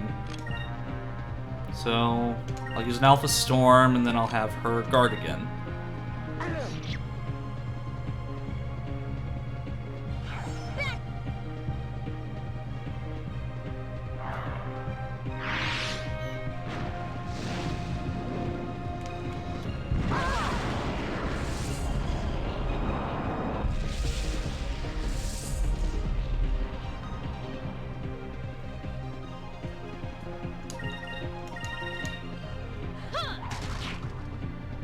Okay, so now we're just gonna gang up on him, and that chest is good as ours. That was easy.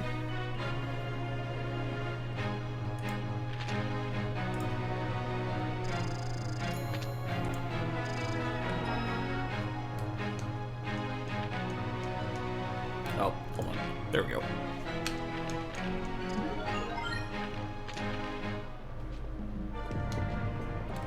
An ancient robe.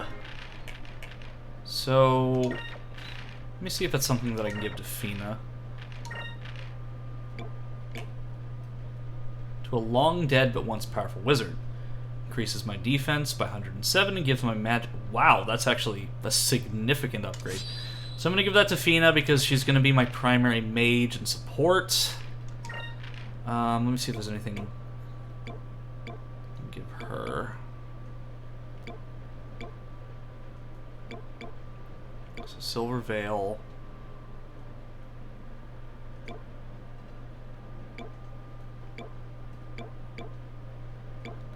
I mean, the Warrior's Rune is good, but I think it's better that I keep her with the Silver Veil for now because it has the higher magic.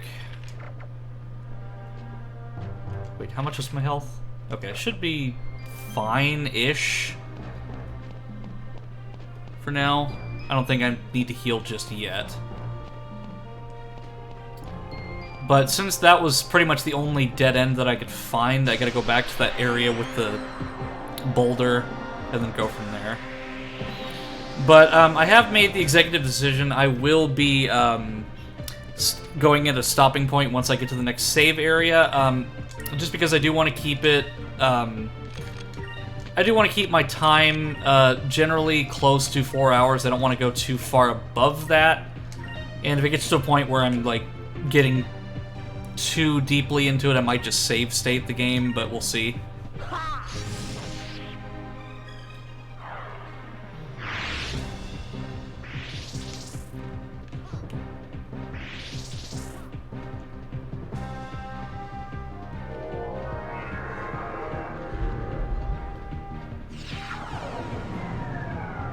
Oh yeah, because it's 9:43. It's almost like 10 o'clock, so yeah, I'm definitely like pushing it.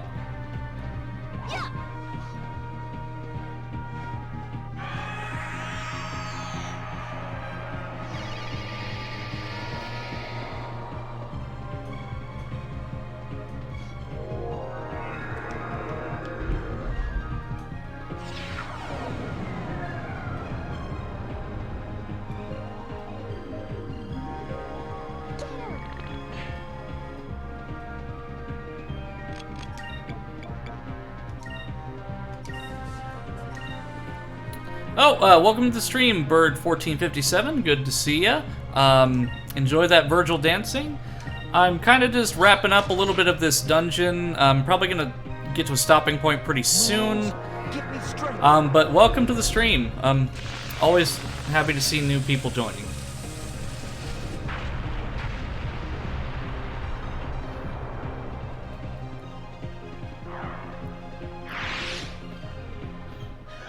That was easy.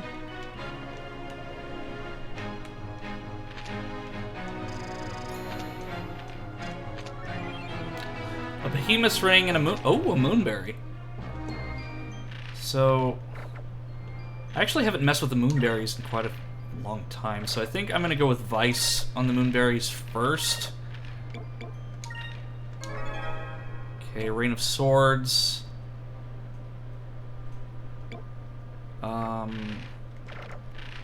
I think Ika's pretty good for now, because really all I need is Delta Shield for the time being.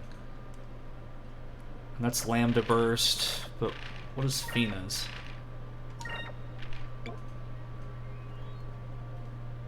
Uses the power of the Silver Moon to damage and possibly stone a single enemy. Don't really want to waste my Moonberry on that for now, because Fina's at such a low level, it's not really going to give me any benefit to give her a special move.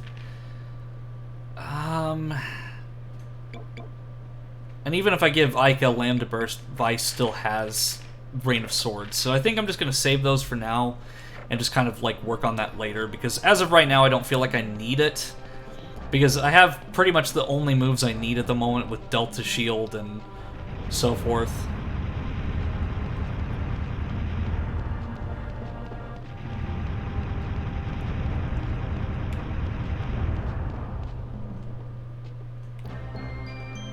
Okay. So, how do I get down there? Oh.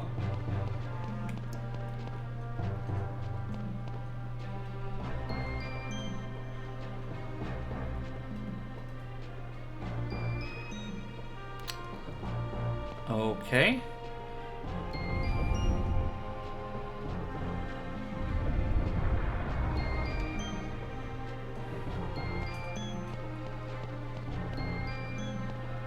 So...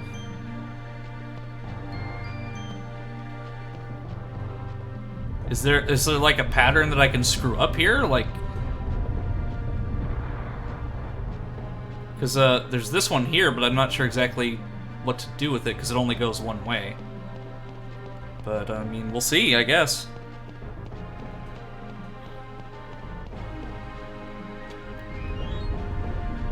Okay, so that one was supposed to go there. But how am I supposed to remove it is the question.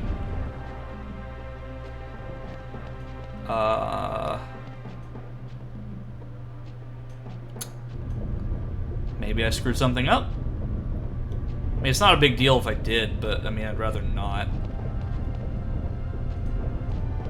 There's gotta be like a reset button or something here. Okay, if I leave and come back. Yeah, there we go. I'm glad that they had that failsafe in place, because I really would have soft-locked myself had I done that. Okay, no. And I could be pushing my luck here, but I'm not getting any random battles in this room, and that's appreciated. So I'm gonna go over here, and then if I put this one in this hole, then I can use that one to roll over the other ones, and then get into the very last one. I can use my brain power occasionally. Not often, but occasionally.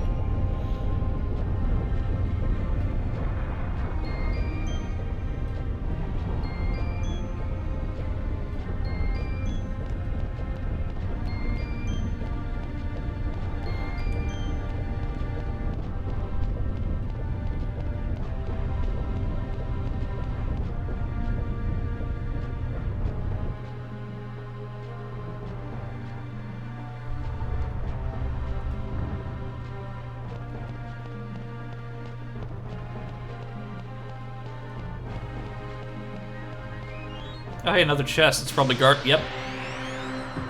I didn't even have to say it. Like, if there's a chest here, there's going to be a trap, and it's going to be magma tikis again.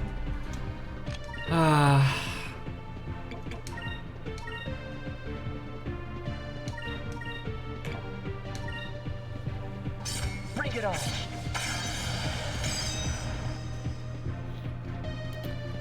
I mean, it's worthwhile for what's ever in the chest and the experience I get, but man, these things are aggravating. Yeah.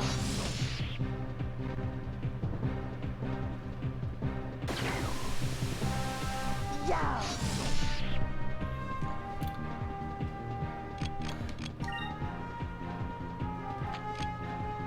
So I'm actually going to save up and try to get Rain of Swords, because that'll be the first time on stream I've used that move.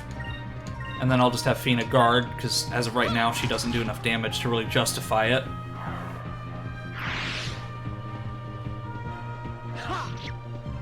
Because when I was a kid, Rain of Swords was one of my favorite moves. Because it's also on one of the artworks on the back of the game box.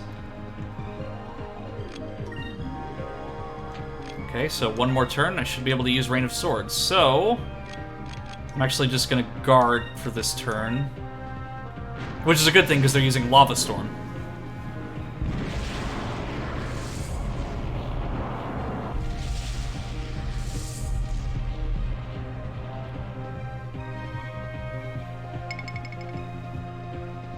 Alright, it's Rain of Swords time.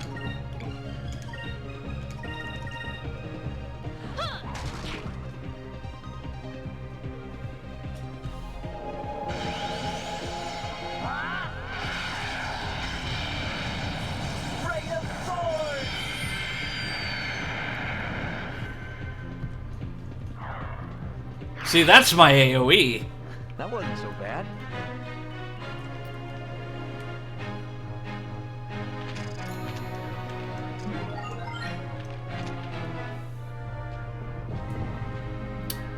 Oh, cool. Some Sacris crystals.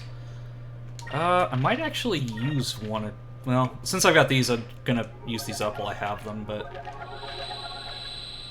I've got 30, so that's pretty good where I'm standing right now. Because even if I run out of crystals, which I doubt I will, I've still got my magical abilities as well, so it should be fine. And we got another puzzle. That's great. Let's see.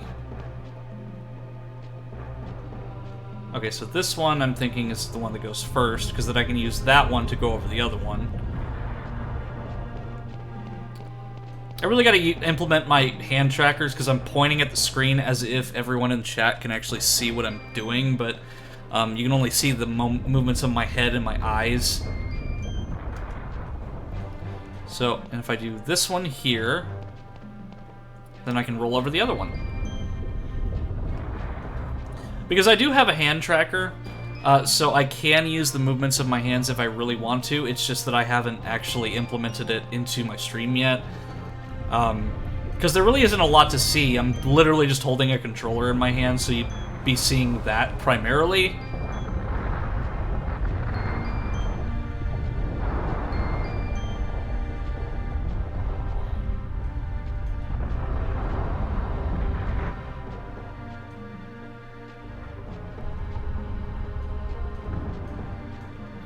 Okay.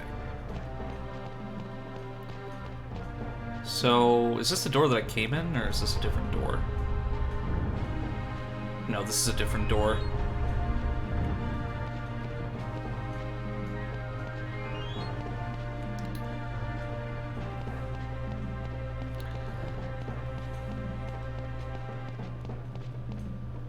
Okay, so that just leads me back out here.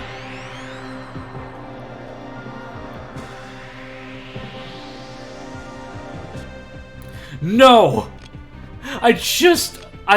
What? No! I just got rid of these guys!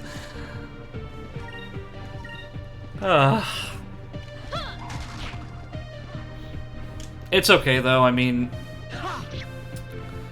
I'll, try for, like, 15 more minutes, and if it gets to the point where I haven't reached the save at that point, I will just, save my progress manually, and, we will continue next time.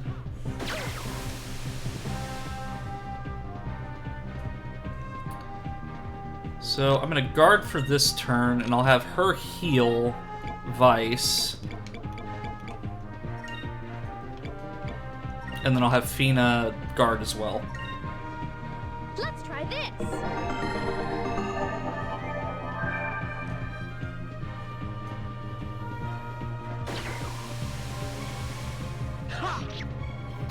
Because I'm pretty much just going to spam Rain of Swords at this point. I mean, if I already have it, might as well. Because if I do AoE damage and it does that much damage, it's going to take them all out at once.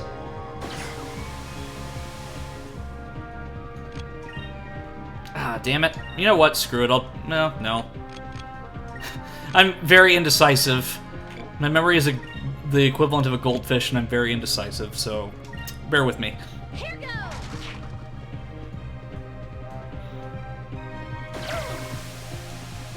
Here goes.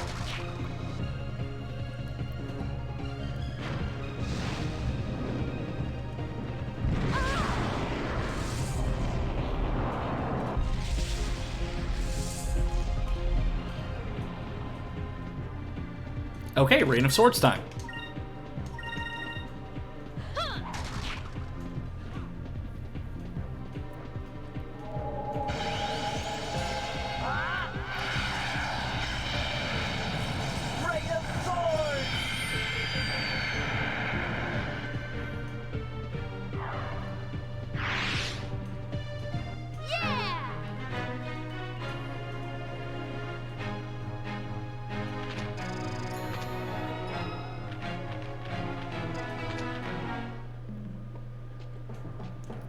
Okay, so since this just took me back here, I'm just gonna go back there and see if there's any other rooms that I can go in, because if not, it's just that one room that I can go for.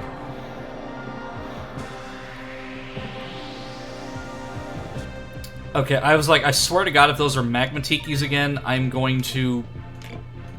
Well, I'm not gonna rage quit, because that's not my personality, but at the same time, it's like, I'd rather not run into more of them just because they have so much health, and they're so durable, that I'd rather not fight them if I can't help it.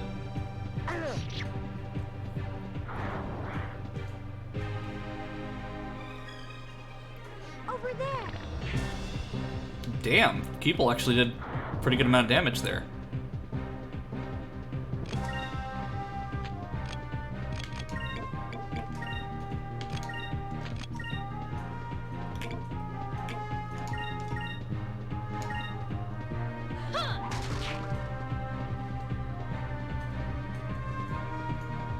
Moons, give me strength.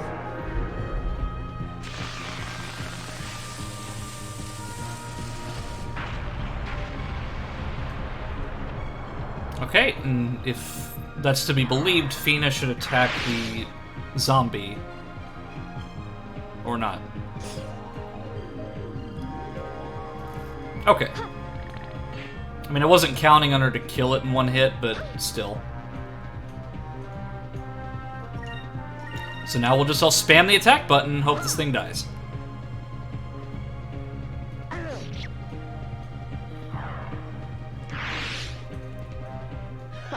That was easy. But this is really a true journey because, like, I try to save all the VODs that I possibly can, barring, like, connectivity issues and other things that happen, but...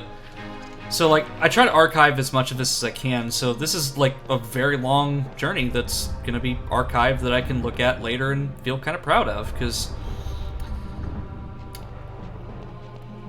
It's just, this is the first time I've ever played this game at this length, by myself. Or really the first time I've played the game by myself completely. And I'm really enjoying it, like, as an adult, because, like, as a kid, of course, I had all those, I watched my brother play it quite significantly, but doing it by myself and doing it as an adult, it's just, it's really nice.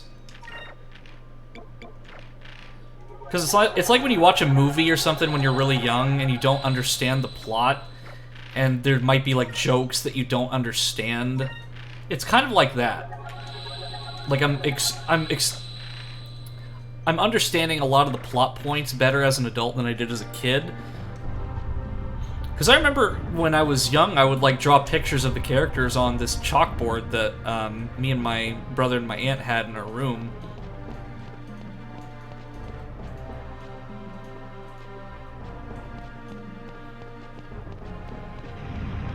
Nope! Oh, come on, Cupel, now?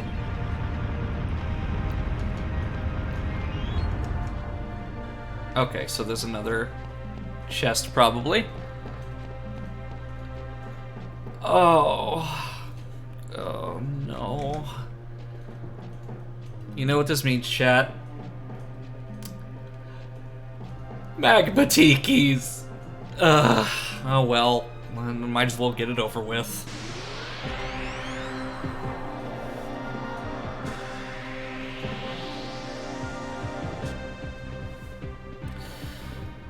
So, I'm just gonna focus all of my party members, just because that'll probably get me enough to do a Rain of Swords, and I just kind of want to get this over with.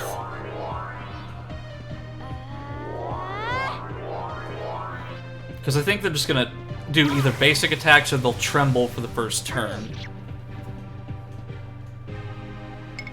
Okay.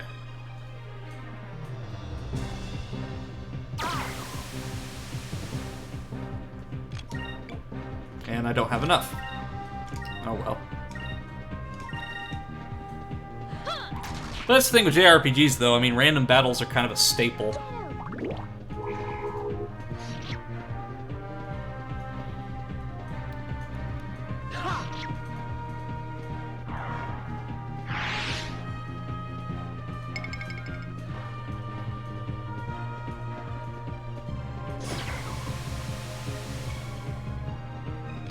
Alright, Rain of Swords time. Here goes. Say goodbye to the Magma Tikis.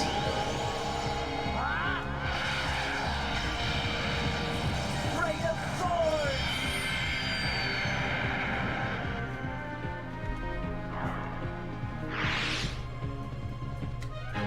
We did it.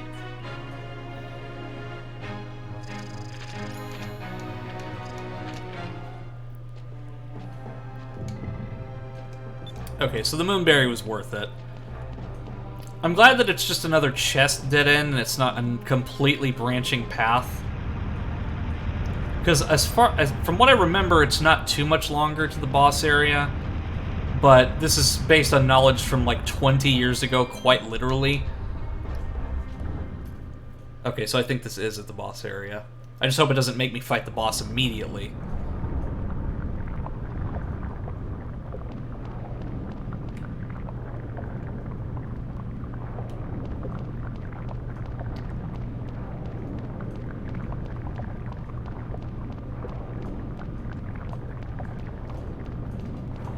Kind of reminds me of the Mines of Moria.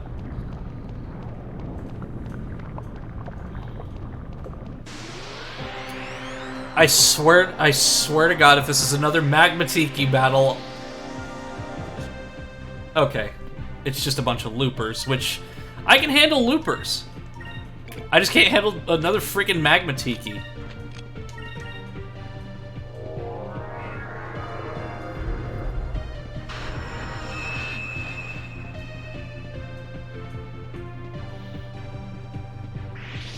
Okay, so you're all gonna run away.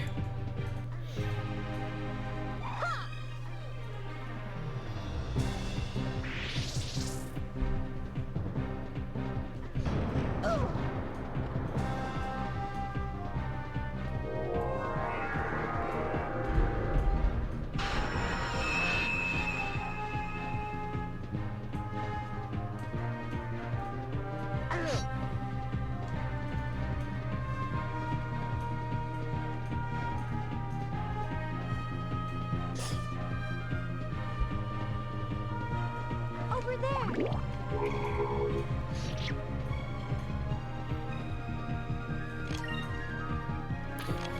I'll focus for this round just so I can do Rain of Swords one more time. Well, I guess it's irrelevant because they all ran away. I mean, they're doing the smart thing because maybe the fact that I opened my mouth shows them that maybe they're a little more aware of their situation than I realized. But I'll still probably use Rain of Swords just because I don't know what kind of power the Salamander has.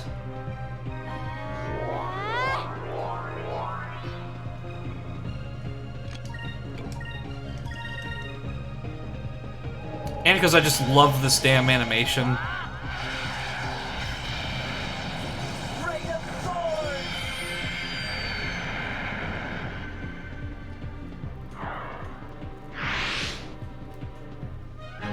We did it.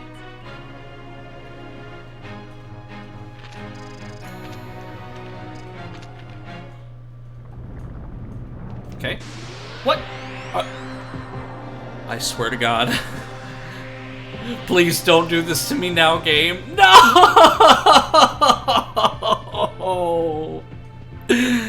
No! Oh. Oh, I'm so mad.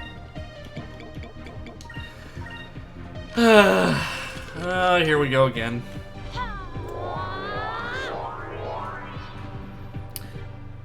Here goes!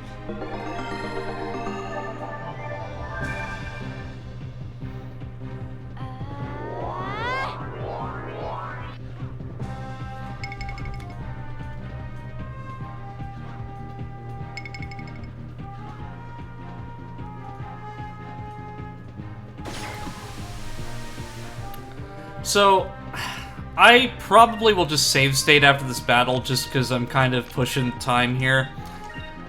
But still, I mean, we're pretty much near the boss anyway, so next time I stream, I'll just start from the save state and then we'll just go from there. It's just, I again, I haven't played this dungeon in well over, like, it would probably even be like 15 years at this point, because that's probably the last time I actually legitimately touched this game.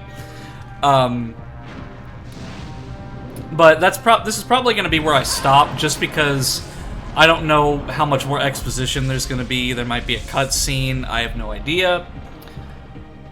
But it kind of gives a good starting point for next time. And for those of you in the chat who are new to the stream, I stream every 3 days. I'm alternating between 2 games right now. I just skipped the animation for that, but I'm alternating between Skies of Arcadia and Star Fox Adventures, so next stream I will be continuing Star Fox Adventures, and then occasionally I'll stream other things if I'm feeling the need to, like if I don't want to do either of these games.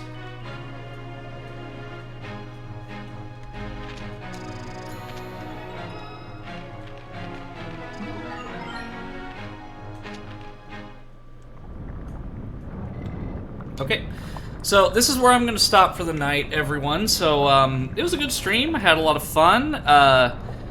So, next stream, I'm going to be playing more of Star Fox Adventures, and then after another 3 days, I'm going to be continuing Skies of Arcadia. I'm really enjoying the hell out of this game. Like, it's a childhood classic that I grew up with, and I watched my brother play it. I played it very briefly through his save file, but this is the first time that I've actually played the game as it is right now. But I'm enjoying it. I'm really excited to continue it next time, but I gotta keep my schedule somewhat consistent. That way, fans who are watching me for Star Fox aren't gonna be turned away if I play more of Skies of Arcadia. But, yeah, hope everyone's going to have an awesome Super Bowl Sunday tomorrow for those of you who watch football. But thank you all for joining me in my realm tonight, and Eno is going to take their leave for now. So, I'll see y'all next time.